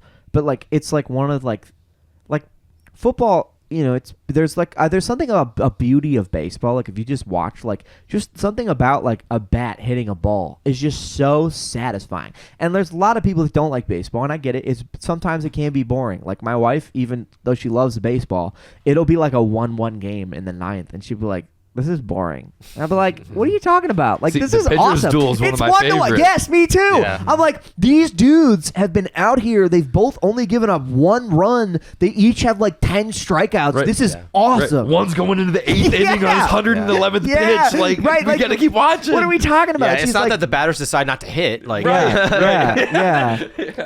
And she's like, nothing happened. I'm like, no, that's the point. Like, Yes. and it's the only sport that's like that. It's the only like I guess golf to a certain extent, but there's no like the crowd levels are not the same. Like if a guy like gets a hole in one in golf, you'll just hear. Right. Well, you got to spread it across 18 holes, the whole crowd. Like, when I know when they did like, because we're right here in Akron, the Firestone, Pro Tour. You've got people lining up the entire course for Right. when It's all their spread person out. comes up. Yeah. Yeah. I got so to you're go not to- in one stadium. I got to go to that when like Tiger was huge. I saw Tiger too. Yeah. So Nice. I mean, and just that is kind of the huge crowds of people like waiting for when he's coming and then following him the whole time. So that it's like kind of an anomaly as far as the crowds and the sounds and what you were talking about. But there's definitely something about baseball. But as well as you guys were talking about the challenge rules, I didn't even realize. I know they've added a pitch clock. I know they've added bigger bases. But besides like playoff baseball, it's been years since I've been paying that much attention to know. So what are the new changes? Well, it's crazy even thinking of that. Like, if you were to go back if you haven't watched baseball in the last 5 years, if something went to extra innings, you'd be like, wait, somebody hit a double off rip. Like, you would the extra completely inning rule. realize. Yeah. You would forget that a But guy also- starts on second. But also that's regular season. In the playoffs, they don't have a ghost runner. That's true. now. yeah. Well, I'm sorry, not now, but like, But yeah. yes. But It's interesting. you would just never. I You'd be like like, that. what happened here? That's a new I rule. have a love-hate relationship with the Ghost Runner because I feel like if you're going to do that, have that consistent throughout the whole season. Agreed. That much pressure in the playoffs to have a Ghost Runner on second would be that's true. nuts. That's That'd true. be Yeah. nuts. Yeah. But also, like, I think they're trying to make the game palatable to the people who weren't going to watch it originally. Right. And I hate that. Right. Because I will watch baseball if the game takes 9 hours. Yeah. I Those will are some watch of the best baseball. games. Yes. Give me to a 17th inning. I will watch baseball. If this game started at 8 and I'm up till 4 a.m. in 17 innings, I am on the couch. I'm like, I just witnessed. Do I have to work at 8 a.m.? Yeah. Am I going to go to bed? Probably not. But did I just witness the greatest game of two teams that I absolutely hate? Yeah. A couple years ago, the Red Sox played the Dodgers, and as a Yankees fan, that's a nightmare scenario. Yeah. That's a World Series, but they had set the record for like the longest World Series game. It went to like 4 a.m. and it was awesome. And I hate both teams. And that says a lot that like me as a fan was like, I'm going to sit on this couch and watch two teams that I hate play in the game that I love. Yeah. And I think Manfred is one of the worst commissioners in any sport. I think he is terrible. I think Bud Selig was terrible. Manfred is even worse. And I think all the things they're doing to the game is trying to make the game, like, if you want to make the game accessible to more people, just expand it past the U.S. Like, they have teams in Japan. They have teams, clearly, there's a World Baseball Classic going on right now. Mm-hmm. Like, expand it. Like, do what the NFL is doing. Like, I'm not a Roger Goodell fan, but Roger Goodell is actively expanding his league to other countries. Yes, but I think that Roger Goodell also makes it available across multiple platforms. Yeah. Like, there was a solid amount of time where, like, me living in Ohio could not watch a Guardians game because of the licensing issues. If they got like if MLB, they fix figure that, it out. Like, make your local teams at least available to your local networks. And the NBA might not be. I don't necessarily like all the things that Adam Silver does, but Adam, he has well, not he didn't do this, but the NBA doesn't have an embargo on using clips. You can use an NBA clip in any source of media you want. You can post a YouTube video of footage of a game with audio, and you will not get a copyright strike. You won't get anything. Yeah. And that helps make the game. Basketball.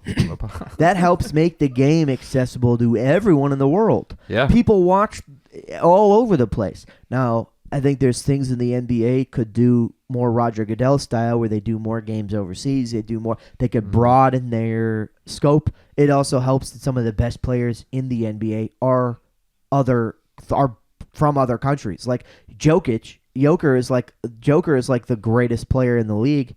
You know, you can argue, Well, but like I would say the same thing with the MLB though. Like, we definitely we got Ohtani farm and our teams from other countries. But we don't go. I think every year there's there. Every year, I think last year the first game of the season was in Japan, so they do a couple exhibitions in Japan. But like they don't consistently have like the NFL has consistent games. I think they got like 11 I'm agreeing games with you. Like, they year. need to do it to match that because we do farm our players from other countries. And I don't think NBA. think you need to change the game. You just need to do that. I don't think they need to make the game shorter. I don't think they need this pitch clock. I don't think they need a ghost runner. There's probably things like I think the review is a great idea. I think the challenge calls are great. I think that's important. I think you need that because every sport has a challenge now. Yeah. But like you're making the game needlessly shorter just to attract an audience that isn't there to begin with. Agreed. My take. I don't know. I'm gonna go to the bathroom. I'll be right back. What do you think of them instilling like the automatic strike zone, like getting rid of behind the plate ump? I don't like that. I don't like that in any sport. I think part of the fun of sports is human error. Beautiful. That's what I was hoping you would say. Like, sometime when the umpire gets it wrong, I'm a purist. I love it because like, okay, get that call wrong, we get a makeup call. Like, that's only something that exists in baseball. I like that is call. like the makeup call. I like that because I want to talk the next day. I want the reason my team sucks is because the refs were bad. But if you take the refs out, then I just know my team sucks, and I have nothing to be excited about. I have nothing to talk about. I have nothing to be like, yeah, we got sold on that game. Did you see that game? That guy made that play. No.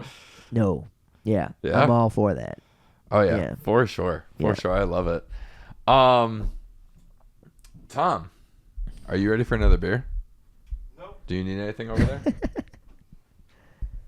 I like the idea of basketball. You brought up Jokic and stuff. So playing overseas, like there's like 9 different games the NFL's playing in Australia, in Brazil, Germany. in Germany, Ireland. France. Yeah. You know, England's making their way overseas. and this so year. seeing like the NBA, they show some of those Serbian games with Yeah. the crowds Oh, those just are going crazy. crazy, Yeah. and to have an NBA game in that environment, and would be such a cool experience to Yeah. watch. Yeah. It's good for the sport. Having like NBA games over in Europe and kind of the environment that those games would be in and how it'd be different than they are here. a game in China. That's what I want. Ernie, I want to see your bald head in China. That's what I want to see. Shaq, what'd you think? I don't know. We might go to. They love me in China. I looked around, I'm like, who's doing the Shaq? But it's the same guy. I was like, Tom. I was like, oh, that's the good one, Tom. That was quick. Yeah. How many of your impressions do you like doing multiple characters in? I like doing a lot. I like so there's for impressions there's a conversational impression, and then there's just an impression. And I am trying to get all 240 some odd impressions to be conversational, where I can go and say anything I want. But then there's some impressions it's like I can only say this one phrase as this voice. So like Mickey Mouse, I can really only say a couple of things. It's not really conversational. Like, oh boy, hiya pal, Mickey Mouse, huh? Oh boy. Like I can only do that. I really can't talk about anything.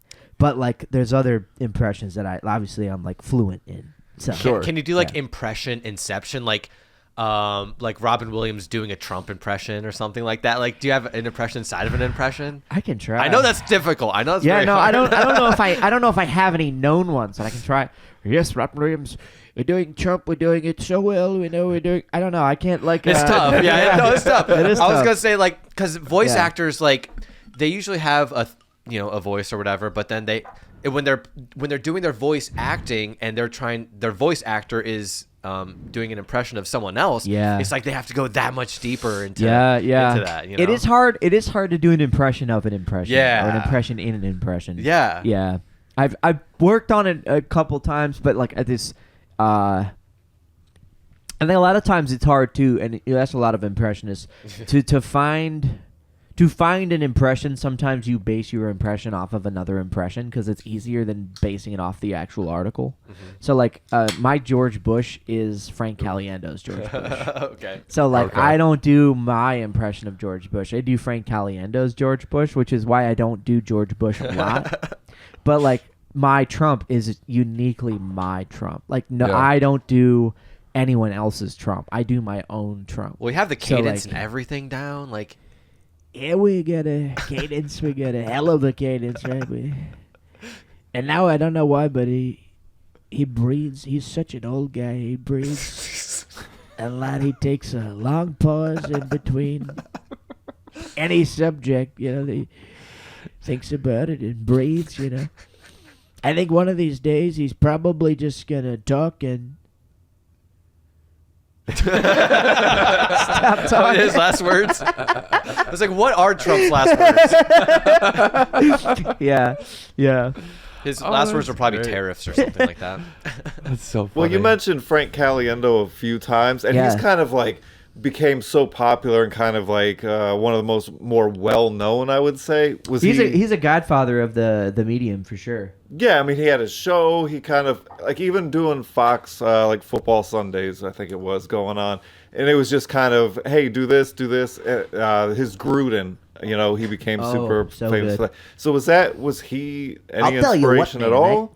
I'll tell you what, man. That guy's got a great Gruden there, man. That's some pretty crazy stuff there, man. Yeah, he has a great John Gruden. Sorry, it cut you off. What was the end of that? Well, I was just more asking if like that was somebody that you had any impact on you doing what you're doing. Yeah, 100%. Frank is such a legend. I grew up like when I was a kid. My dad would drive. I didn't take the bus, so my dad would drive me to school every single day. And every single day, we would listen to Mike and Mike in the Morning on ESPN. Okay. Mike Golick, Mike Green, so good. We loved Mike and Mike, and we listened to Mike and Mike. And before his Fox contract or after his Fox contract, Frank was on ESPN a bunch, and he would go on Mike and Mike and do just whatever impressions. I think he did one of my favorite things he ever did is he went on and he did Morgan Freeman reading LeBron's decision. Oh boy. So as Cleveland fans, that hurts. But he also came back and won a championship. I don't know how you still. No, feel we love about, LeBron. We love LeBron. Yeah, We love LeBron. We'll He'll get be him back next year. Hell yeah. We welcome him back. Quick question though. Yeah. If the Browns won a Super Bowl, would that be bigger than LeBron? Yeah. Yeah. Hands down. No. Well, I It'd be think bigger than I world think the peace. city of Cleveland. I've always wanted to ask like Cleveland sports I fans. think the like city that. of Cleveland would burn down. Yeah, well, yes, that's it true. would be the biggest. It would be the party. best and worst day in Cleveland. Oh yeah, the morning news would have some tragedies in the Yeah, headlines. yeah. But that night would be one of the best nights. But to like be the alive in quarterback that Cleveland. wins a Super Bowl, are Well, they it can't be bigger? Watson. Are they bigger than LeBron? Well, it depends on who. Like if I don't Shador Sanders won a Super Bowl for the city No. of Cleveland, would he bigger I think than LeBron has done more for the city, so he still holds more name, and he broke the curse. Like, Yeah. LeBron broke the streak of no And the way he championships. did it with being down 3-1, right? Okay. Or 3-1. Yeah, that would have been like if the Indians would have won that. All right, Chicago. but what if for it some, would, but it was the for same. some, We're not talking It was about the it. same storyline. but what though. if It for was a some? 3-1 Let me lay it out. series. Let me lay it Lay it out. out. Let me lay it out. For some reason, the Bengals and the Steelers and the Ravens and the Browns, like all four of them, make the playoffs, and the run is you beat your entire division to then go to the Super Bowl, and you win your first Super Bowl and Ever. the division, like you just run through the division. Like I feel like that quarterback has to. It has to be close. It can't just be. He get a LeBron. statue. Yeah. It's got to be close. Yeah. There's got to be some fans. The problem is that LeBron was also likable while he was here. There isn't a likability characteristic around a quarterback. At least I would say the last there is one was around Miles really, Garrett though. If Miles That's Garrett, true. Miles Garrett would be bigger than the quarterback, though. would Miles That's Garrett be true. bigger than Yeah. LeBron? I think Miles. That would be hard. If Yeah, it Miles would be very Garrett won close. the MVP of the Super Bowl, because that's what he said on a podcast recently that he Yeah. wants to do, or an interview, that's the last trophy he wants is a Super Bowl MVP. That would if be Miles hard. Garrett won Super Bowl MVP, is he bigger than LeBron? That would be hard because do you think, Miles Tom? Garrett is very big. Tom says no. I still say no because LeBron was born here, raised Okay. here. He made a school here too, right? He built Well, a school. I promise. Yeah, you. yeah. I live like less than a mile away from. Yeah, Yeah. yeah, he did all that. I tried. think Miles Garrett. But I just think the possibility of the Browns winning in Miles Garrett's career is just so hard to even fathom. And I think for like a lot of Cleveland sports fans, the Browns Super Bowl will be bigger. I think that the Cavs championship will always be my favorite. I don't think if the Browns won a Super Bowl, it would come close. I think the Guardians winning a World Series would be close. But there's no comparison for me. So what I'm getting from the Cleveland guys is that it really depends on what sport you like. Yeah. That makes a difference. Yes, pretty much. Because there That- are probably football fans that do not care about baseball or basketball that are like, if this happened, I would name my kid after the quarterback of the Browns. Yeah. Because like my wife's grandparents are like, well, my wife's whole family like diehard Browns fans. Like they like the other, but like diehard Browns fans. And I feel like if my grandmother-in-law got to witness a Browns Super Bowl, she would probably beg for her grandkids to get named after Shador. Yeah, Like that, like- so I'll agree with that. But no one's naming their kid Yeah. after LeBron. I will agree with that, but my only argument to that is that like LeBron is in contention for the greatest of all time at playing his sport in any position. A quarterback that would take the Yeah. Browns to a Super Bowl, not unless a you're goat. like the next Yeah. Joe Montana, Yeah. like, He'd still never have to you're buy a not gonna drink. have. Like he'd still No. be huge. No, Oh, of course. yeah. Yeah, No matter not who the it was. argument. No, Yeah. yeah. Right. But I think that there's just a different caliber. Yeah. You're talking about like the greatest to ever play the sport versus like Yeah. the greatest to lead a team to a Super Bowl who's never Okay. won a Super Bowl. Okay. And that's hard because Miles Garrett, It I is. do think I is like a posing great, that. Yeah, I like a posing great that to conversation. Cleveland fans. But yeah, Yeah, no. So that's a great Frank question. Caliendo, he read the decision as Morgan Freeman, and I thought that was the coolest. I grew up. I watched him on Fox when he would do his whole like Frank's Pick'ems or whatever it was, and he'd do impressions of the guys picking the games. I loved him, and I just thought he was so good. Like just I'd watch one of my favorite late night hosts is David Letterman, and David Letterman would have Impression Week every year, and he'd bring on impressionists, and they do 5-minute sets on Letterman.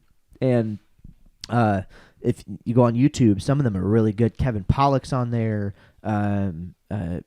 Caliendo has one. There's so many, so on and so forth. I think Jay Moyer might have one, but there's so many that are such talented impressionists that went on Letterman. And I've watched Frank's Impression Week on Letterman so many times. I love Frank. And when I moved to Cleveland, I've only been here for 3 years. And when I moved here, about a year and a half into me being here, Frank, his wife's from Avon Lake. And he lived here for a long time. They had a house in Avon Lake, and he would just travel from Avon Lake. And so Hilarities is kind of like a home club for him because his wife's family's all from here. So about once a year, I think he has one coming up, he does Hilarities and sells it out because it's all like his family and whatever. But he came, and I was like, oh, cool. I'm going to go see him. So I bought my wife and I tickets, and he and I are mutuals on TikTok. He had followed me on TikTok during the pandemic, and that was like the coolest moment of my life. Because it was like when one of your heroes follows you, you're like, oh my gosh, this is so cool. Like this is what? And we didn't DM a bunch, but he would like my videos, he'd comment on them, I'd comment on his. I was like, cool, whatever, And then I was like, I'm just going to tell him I got tickets to see his show. So I was like, hey, Frank, just want to let you know, I'm super excited to see your show. I got tickets because you're coming to Cleveland. And he was like, oh, that's awesome. You should come to the green room and hang out. Oh. I was like, what? What? I was like, okay. Let me think about that for a second. Yes. So I told my wife, and I'd never been to Hilarities because I'd only been doing stand-up for a couple years, and I, hadn't done any spots at Hilarities as of then, and it was like this big deal. I was like, oh, okay. He was like, yeah, I set it up with the guy. Shout out Hilarities. It's a great club. He said, yeah, I talked to Sam, who helps book for the club, and Scott, and he's like, yeah, it's all set up. You just tell them you're here to see me, and they'll bring you back to the green room. So they brought me and my wife back to the green room. We're talking with him, and then he was like, yeah, come back after. Like, we'll keep talking. And, like, that was cool, too, because it's like you could just, like, be nice to a kid who's trying to do what you do, and they'll remember it forever. Yeah. They'll watch your show, and they'll go home. Like, that's all you. But he said, like, come back after. Like, I'd love to keep. He and my wife talked a lot about Avon Lake because her parents live on in Avon Lake. So, like, there was that. But yeah. So then we're watching his show. Bill opened for him, and then he had his feature, and then Frank did his thing, and then about an hour in, he's killing. He's doing so good. About an hour in, he's about to finish up. He's like, I didn't know if I was going to do this or not, but I'm going to. Noah, where are you at? And he brought me up on stage. And I don't have the video because for some reason that night the video wasn't working or whatever. But I'm glad I don't have the video because if I had the video, I think it would be less special because I have it to look at all the time. But the only thing I have is my wife's memory of it and my memory of it. Yeah. And that to me is more special. Yeah. But like I went up there and he was like, yeah, this guy, Noah, like, what's your last name? And I was like, Picari. He was like, yeah, what can we do to get rid of that? So that's the origin of me going by Noah Ryan because he on stage at his own sold out. Like he sold out the balcony too. Like if you've been to Hilarities, I don't know if you have, but Hilarities it seats about, I think about 300 to 400. And that's if the balcony is open because they have a balcony up top with like booths. Yeah. And so he sold out the whole thing. It was a sold out like. And he brought me up, and so it was Noah Ryan from that point on. But he was like, this guy does a good Trump, and he gives me the mic. A sold-out crowd. I'd never been in front of that many people in my life. That's a lot of people. No setup or anything? No setup. Like, he does his impression. Yeah, and I riffed. It did great. It killed. And then he was like, he also does a really good Robin Williams. And he hands me back the mic, and I riffed as like a young, because he does old Robin Williams. He does like Good Will Hunting Robin Williams, where it's like subdued and laid back, and I do more like Robin Williams does cocaine in the 90s, like Like Miss 80s. Doubtfire. Yeah. I do like more hopped up like stand up Robin Williams, and so we went back and forth, and we just did dueling Robin, and that was really cool. And then I got off stage. He did his close or whatever. We go back. And then we took pictures. And he was like, because at the time I was just dating my wife. We weren't even engaged yet. And he was like, so we'll take one picture with the three of us, and then we'll take one picture of just us in case your wife gets wise and decides to leave you. And I was like, yeah, okay. So we did that. So I have that's framed in my house. But we took that picture. Which one? You with the wife? Yeah. No, me without. But we did that. That was on the mantle. Yeah, pretty, like, yeah. Then we did that, and then he was like, "Yeah, there should be a video, and I'll send it to you." Ended up not being a video, but I was like, "Yeah, I don't think you can send me that on TikTok." He was like, "Oh, well then, I'll what's your phone number? I'll send it to you." And so I got his phone number. Nice. And I still have it. And the next day, I waited as long as possible. You don't want to be the guy that's like, "Hey, Frank, thanks so much for." But I waited as long as possible, and then I sent him a text. I said, "Hey, you're a hero of mine, and this was really cool." And we had like an hour-long text exchange. We were talking about SNL. We were talking about like impressions, stand-up, this, that, and the other. And he was like, "You can throw my name around to get some stage time." And I was like, okay. You what? He was like, "I know you want to start doing stand-up." He was like, "You can throw my name around. I know Bill runs some shows, this, that, and the other." And so I would say every 6 months or so, I send him a text message and either give him an update about what I'm doing, or I ask him advice. And he's pretty quick about getting back to me, and he's always been super nice, super professional. And it's been a blast to have one of my heroes like be as cool as I hoped he'd be. Yeah. And Yeah. it's nice. And like give me valid feedback. Like I remember last year I headlined for the first time ever in Columbus at the Attic Comedy Club, which is, shout out the Attic, Barack and Neff do a really good job down there. But I headlined there, and they were like, "Hey, we've got this guy that wants to host for you. He also does impressions. Would that be cool?" And I was like, "I don't know. Like, maybe it'd be cool to have two guys that do impressions, but I don't know. I'm not." So I was like, "Who do I know that would know this?" And it's like, "Hey, Frank."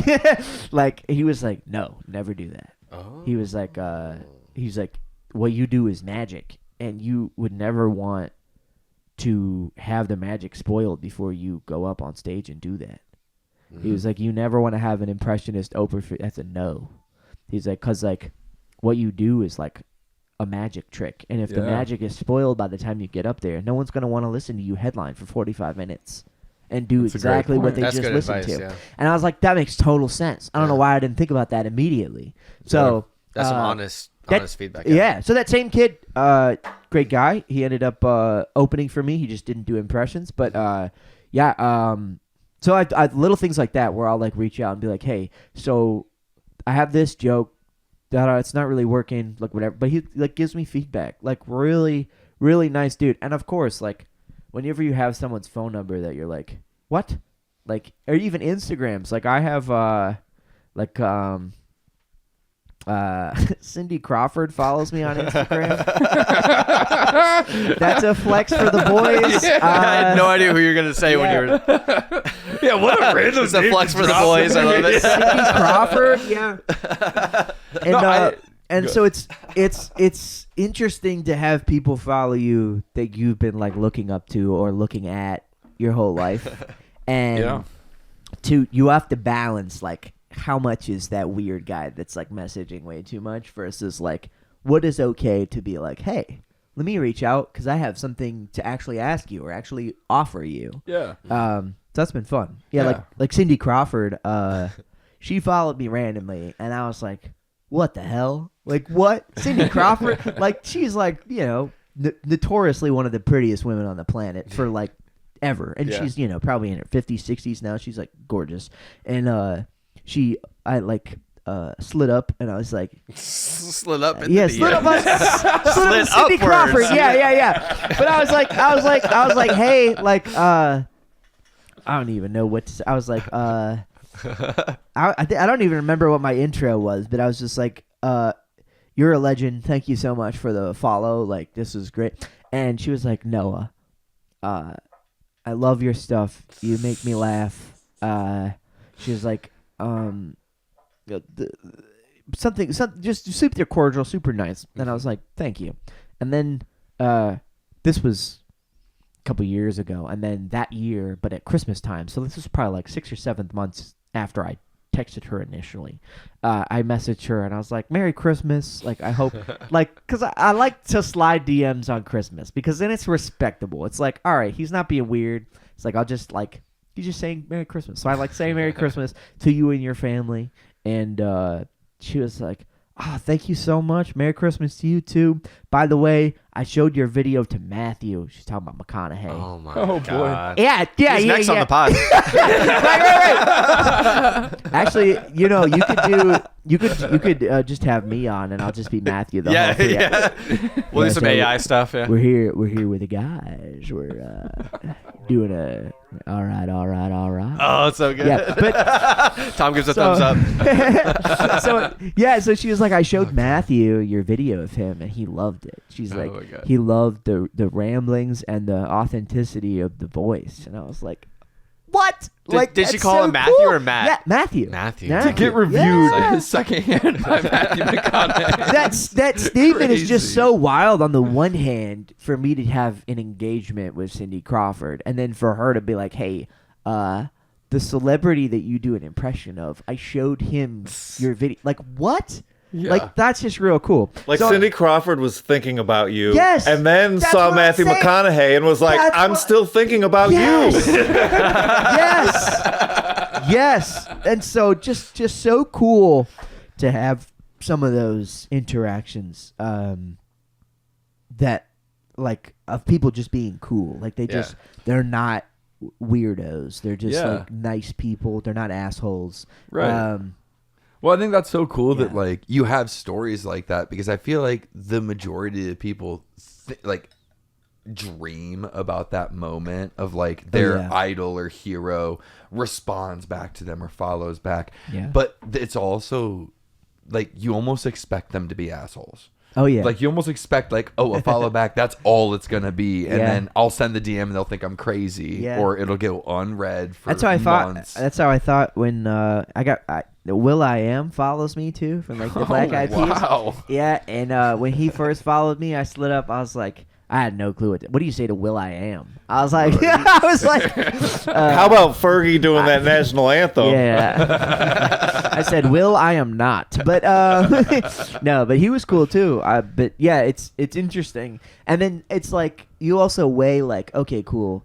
Like a couple of weeks ago, maybe a month ago now, Carrot Top followed me on Instagram. Oh, I love Carrot Top. And I was like, what do I do? Do I slide up and say hello? Do I leave that be? Like, this, that weird, like, it's such an interesting thing to have happen to me at all. Like, I'm very blessed to have that, to have anyone think, oh, this guy's funny, let me follow him.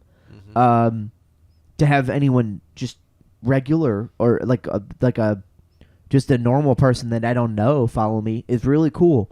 But then to have someone that everybody knows follow me, like Carrot Top is a legend. Like he's a Vegas staple. Like he's a legitimate legend. And I was like, do I call you Carrot Top? Do I call you Scott? Like, what Mr. Top. Where's our levels? Like, what do I Mr. call Carrot. you? Mr. Carrot, yeah. So it's very... Well, I it's tell very the story. My interesting. wife, when we started dating, she used to send me Carrot Top videos. Like, Lovely. But when he's in like a thong and doing weird stuff, and like that was kind of... so I don't know what it was, but it worked. But it was just kind of very interesting. But so you were pretty lucky with how most of the people you've met, they've also like helped you. Yeah. And it's not that like gatekeeping competition thing. Yeah. And I think that's what's super cool is on every level you see that. And, you know, we've brought up Bill a few times. And like that's what he's kind of done. And that's what he's known. And it seems like such a communal thing where you're trying to help other than just Yeah. compete with everybody. Yeah, and I know you guys had him on already, so it's not like people don't know who he is. But like Bill, I'll shout Bill out all the time. He's like a godfather of the Cleveland comedy scene, and just as a dude, like just one of the nicest guys that you could talk to, have in your corner. Like I've been very blessed. Like I said, I started comedy in Connecticut, but I would do like one show a month. I was not doing weekly mics. I was not trying my craft consistently. It was one show a month where I would have fun and just like, yeah, whatever, cool. Then I moved to Cleveland, and I randomly, I was working at a Chick-fil-A in Amherst, and the girl who was working in the kitchen, Angela, was like, hey, did you know that there's a comedy scene in Cleveland? And I was like, no. She's like, well, I know a bunch of these young comics that have just started out, and she added me to a group chat, and then I got added to the Facebook page, and then now I'm here. And if I had never worked that job, if I'd never talked to Angela, if I'd never joined that group chat, if I'd never joined that Facebook page, I would not be sitting on this couch right now. Yeah. And like I would still be making videos for sure, but like I would not be doing stand-up, going across the country, doing shows, and having a blast like I am. And a lot of that is Bill, because Bill, like, he did his thing. He toured. He came back to Cleveland, decided this is where he just wants to set up shop and just be. He goes all over the country, but like he stays in Cleveland, and he opens up so many opportunities for comics to get stage time, to work on their craft. And then not only that, but like supporting, like, you know, every comic busts balls. Like, that's the point. Like, you're going to, you know, shit on another comic, just friendly. Not, there are comics that are just, you know, not the nicest, and they'll just shit on you, just shit on. But like, you know, Bill will bust your balls, but like at the end of the day, like Bill, he's finding tags for you if he thinks your joke is good. Yeah. He's giving you advice about what to do in this scenario. And so Bill is like just like a breath of fresh air for a Cleveland scene. And the scene is so good. Like, if you're from Cleveland and you're listening to the show and you haven't been to a show, go to a show. There's Don't Tell, there's any of Bill's shows, and I'm talking local shows. Like, I run my own local show, not to promote, but promote it, yeah. The third Wednesday of every month at Roasted in Lakewood, I have a show with my friend Sophia. There's the indie scene in Cleveland for comedy is amazing. And then you have the clubs. You've got the Funny Farm in Youngstown. You have Funny Stop for as long as that's around. You have the Canton Comedy Boom. You have Hilarities, obviously. And you've got the Funny Bone downtown, two of the clubs downtown. I know Mahal's does a super secret comedy show. Yeah, my boys, they actually just rebranded. They were the Secret Society, and now they are Henceforth Comedy. Okay. But yeah, they do. They alternate between. Oh shoot, what is that place called? It's a bar, All Saints. I think it's called All Saints. There's a bar called All Saints. They rotate between All Saints and the Mahal's apartment. Yeah. I always wanted to go, but I'm like, can I find that place okay? Because I know it's like a small room in an apartment. The secret comedy show. Yeah. I always want to go, but it's like, isn't it like 9 or 10? Yeah. You know, I'm getting older. It gets pretty late. But dude, the comedy scene is like, our eyes have been like open to the comedy scene here in the last couple of weeks, and I'm just floored by it. Like, we went to one of Bill's shows at the East End Bistro. That's, I think, every Wednesday, and it's just like every single person was great. You know what I mean? And it was just kind of like, you know, just an average show, but our table was laughing the whole time, and we just had a blast. And yeah, you know. And I think that it's one of those things that like the average person doesn't realize that it's not just your elite level comedians that exist. Yeah, like nobody really thinks of like your local comedians as being sometimes as funny, if not funnier, than your headliners that you see on Netflix. People have that specials, like, and that's not taking anything away from them. It's just like you're not. It's not the same thing. But you can go see your locals still. We were all laughing. We had a great time. And I think Tom even said something like, you know, we were belly laughing at things that if we saw it on a screen on a special, we probably wouldn't like laugh so much about. But when the fact that you're there, it's just so much more fun in that environment with the communal thing and seeing it in person. And we've said live shows, whether it's music, whether it's comedy, that's where it's best viewed. and I think we are huge in supporting local, and that's another thing as well. Well, speaking of local, you're drinking the Tropic Sour from Shrunken Heads Tiki in Colorado. Shouts out. How is it, Tom? Give it a rating. Yeah, you'll go first. Yeah, it's pretty good. It's almost like a seltzer water. That's kind of what it reminds me of. But I know that it's one of my sister's one of their most used. Really? Is it sour? Can I get a sip? Is there still some in there? Did you drink it all? No, it's cool. No, you like it. You like it. I have my thing. You No, better give it a higher review than Steel Reserve. Yeah, give it a rating. 7.5. 7.5. Okay. All right. That's decent. All right. So let's just get like maybe one round of questions in. If you still have a question. Tom, do you have a pick, like a clip of the day? Well, I was going to say Frank Caliendo's coming back April 22nd, sold out at Hilarities. Yeah, so, exactly. I told you, it sells out. It's already sold out? Yeah, it says sold out premiums. There's still general admission available. Are there going to be people outside the club like selling their tickets, like like they do for the sports games? Maybe. We can sell it every time. Maybe. Oh, well, Tom, do you have any other questions? Not that I can think of. I mean, I think we kind of went over a little bit of everything that I had in mind. Yeah. I have one question, but I don't know if you have any other questions. Go for it. Okay. I guess this will wrap it up. Unless do you have a clip or no? Like at the end? Well, I have that Frank Caliendo reading LeBron's letter. Oh, yeah. Perfect. We'll close out with that. Yeah. So I guess my only question was like, when did you realize that you were like good at impressions, or like when did you realize that like this is like my lane, or this is like what I'm gonna like? When did you decide to practice it and hone in on it? I guess. I think when I started doing, Vine was an app. Yeah, it was. Vine was the best. You were on Vine. It was great. Can we bring back Vine, I please?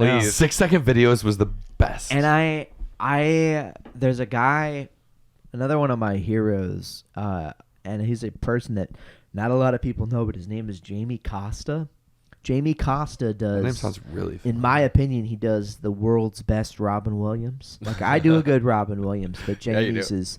There was a clip a while ago that was circulating. It was a short film of Robin Williams finding out that John Belushi died, and Jamie is Robin in that clip, and it's like it was viral for like the couple days that it was out there, and then the family of Robin asked them to take it down because his kids are still not, obviously, like when Robin passed.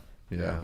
His kids are still not open to a lot of his things being put around. Yeah, which I get. I'm not. sure. Yeah. Respect But to anyway, privacy, so that's been taken down. It's still up there because it's the internet. You can never fully take it down. But but Jamie Costa is a brilliant actor and impressionist, and he did these things on Vine where he would do an impression contest, and he got really big. He was one of the big Viners. He had probably 500,000, maybe 1 million followers, and at that time that was huge. Oh yeah, and maybe I might even be selling him over. He might even had 100,000, but at that time 100,000 was still huge. Right, that's everyone on the platform. Yeah. And so he had an impression contest where he would go through and he would revine the winners or and I did a video that got revined for a while, and I didn't win the contest, but I got revined. I did an impression of King Julian from Madagascar. Okay. Tom's dying already. Maud, you're talking on this podcast with all these silly lemurs. But I want to talk on the podcast. No, Maud, this is for me. I will you not be touched. Do not touch my feet. But I want to touch the feet. No, you cannot touch the feet. This is a kingly feet on a kingly podcast, okay? That is so good, though. So good. Yeah, so that was high pitch, the low pitch, gold. So I did something. I did something like that, and it got revined, and I was like, you know what? Like, maybe I can try to do these. And from then on, that was like 2014 probably. Dang. And for like 6 years between that and the pandemic, I really like went at it. Periscope popped off. When Vine closed, I went to Periscope. I would do live streams of me just, every comment would be like, do this, do this, do this. And every single night at 10 o'clock, I would do a live stream 7 days a week. Yeah. And I would make money off of it, but the point was I would go live and people would request an impression and I'd just do the impression. And then over and over again, that kind of repetition every single night for like 3-4 years that platform was available. That's a lot of work. That's like doing a club set every night. And so my impressions got real good because I would have that nightly repetition of every night I'm doing that. Yeah. And so Putting in the work. Yeah. So that's kind of where I started, and then it like every platform just moved to the next platform and the next platform, and now I'm all over. Yeah, no, Well, that's awesome. You're doing great, and I think there's so much ahead of you still. Like, Thank you. Yeah, I can't wait to see your trajectory. You're hilarious, and we're all going to be following you.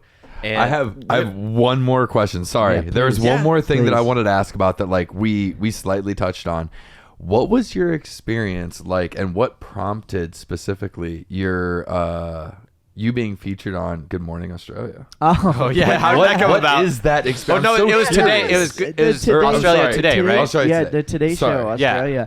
Oh man, that was nuts. So I was just making videos, and this was 2022, maybe. I think I just moved. I just moved to Cleveland, and I think a producer of the show randomly found one of my videos and was like, they emailed me and they're like, hey, I'm a producer for the Today Show Australia. And I was like, yeah, sure you are, buddy. I was like, all right. Let me hear your accent. I bet you I can do a better one. Can we FaceTime right now real then quick? they came back and they're like, listen here, on the Today.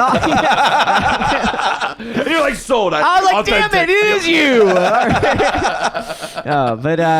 So they hit me up. They're like, hey, we would love to do a segment with you on the Today Show. And I was like, this is a joke. There's no way this is real. And I was like, but if it is real, this is cool. So yeah, let's set it up. They were like, yeah, we'll do. Well, we can Zoom you in, and we'll do like a little audio check, a little video check, and then we'll have an interview. And I was like, okay. So they brought me up. I did a little. I joined the Zoom, and there was nothing. It was like a black screen, black nothing, and all I hear is this guy in the background like, "Hi, Noah, great to see you. If you could talk for a little bit, mate, we get you audio levels all checked out." And I was like, okay, hey, is it? Tell me you responded with an accent. This is the most elaborate. That's right, Blake. So we did the little audio check, and then he was like, in a couple of minutes, you're watching the live feed right on your screen, and sure enough, they had like the guys on there, and I did that little segment, and that was pretty nuts. I never been on TV before, so that was wild. You were good on it. You were natural. Thanks. Yeah, I texted my friend Tanya, who lives in Australia, and I was like, hey, I'm going to be on the Today Show. And she was like, what? I was like, yeah. So she watched it live with her family. I'm going to be famous in your country. Yeah, she was like, humble brag. She was like, this is cool. You are now the coolest person I know. Yeah. And she was like, and not only did you get on that show, but you got like the A anchors. Like, because you know how like they have like Today Show offshoots. They like have like a couple different anchors. But she was like, I got the main anchors. She was like, you got the main guys too. So it was like real cool like to be on that show, and just like early on too, like I've only been doing stand-up for 5.5 years, like I said, so to have that under my belt of like a TV, like a national too, like that's crazy. That's so cool. Did you notice like a big spike in numbers after that? Like, did it? Yeah, my Australian following went up. yeah. Like, we like this kind. We have a big following. We have a big following in the Philippines for some reason. Who knows? Really? Yeah. It's insane. Shouts out to the Philippines. Yeah. Well, speaking of followings, do we want to do plugs before we play this video? Because I know we haven't done that yet. Yeah. So I guess if you would like to show some support to the podcast, just hit that subscribe button, as well as leaving a comment, as well as our Instagram page. If you can go ahead and throw a follow there. The Hangout culture on Instagram. Yes, the Hangout culture on Instagram. And of course, anything that you would like to plug, where can people find you, Noah? Yeah, so most all of my content is under at Noah Ryan Comedy. That's Facebook, that's TikTok, that's Twitter, X, that is Instagram, and my YouTube is also that. But I do also have a side project that I'm passionate about for fun, and that is my podcast. I have a movie podcast called The Great Movie Pod. I have that with my uncle. He and I get together semi-weekly basis, and we have a different theme each week. We have an episode coming out Friday, so when this comes out, it'll be last Friday. A podcast about the great Robert Duvall, who just passed away, and all his films. The Great Movie Pod is on YouTube. We haven't gone on YouTube or on Instagram yet, but we are on YouTube. The Great Movie Pod. We're also on Spotify and Apple Music. So if you want to give that a look, that'd be awesome, because that is a side passion of mine. I love film. So. Yeah. We're about to have a movie podcast here soon. There you go. Where we talk about all about movies. I'll be watching. So yeah, I'll be subscribed to that soon. Lovely. So Tom has 2 weeks of notes there on movies. Amazing. It'll be a banger for sure. Lovely. All right. So again, I appreciate your time. Oh, thanks so much. Thank you so much. We're Thank gonna you. watch this clip and then we'll say goodbye after. Yes, new friend of the show, Noah Ryan. New friend of the show. Anytime. Hell yeah. Before anyone ever cared where I would play basketball, I was a kid from Northeast Ohio. It's where I walked. It's where I played. It's where I cried. It's where I bled. It holds a special place in my heart. People there have seen me grow up. I sometimes feel like I'm their son. Their passion can be overwhelming, but it drives me. I want to give them hope when I can. I want to inspire them when I can. My relationship with Northeast Ohio is bigger than basketball. I didn't realize that 4 years ago. I do now. Remember when I was sitting up there at the Boys and Girls Club in 2010? I was thinking, this is really tough. I could feel it. I was leaving something I'd spent a long time creating. If I had to do it all over again, I'd obviously do things differently. But I'd still have left. Miami for me has been almost like college for other kids. This past 4 years helped raise me into who I am. I became a better player and a better man. I learned from a franchise that had been where I wanted to go. I will always think of Miami as my second home. Without the experiences I had there, I wouldn't be able to do what I'm doing today. We actually ran out of music. He needs to narrate our documentary. Right. All right. Well, once again, thanks for your time, Noah Ryan. Friend of the show, Thanks so much Noah for having Ryan. me. Thank you. Thanks, you. guys. Thanks for hanging.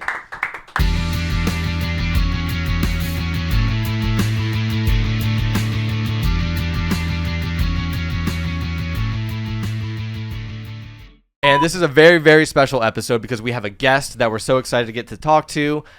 He has made an appearance on the Today Show in Australia. He has a massive online following with the Trump baby. He does comedy across the country. So we're really excited to introduce Noah. They're so Noah excited Ryan. to have me. Noah Ryan, dude. I was like, I did that so well. And then I was like, You were cruising at one I point. was cruising. All right, I think I might just do that one more time. If you want to redo it, This is the you first can. redo. All right. That's funny.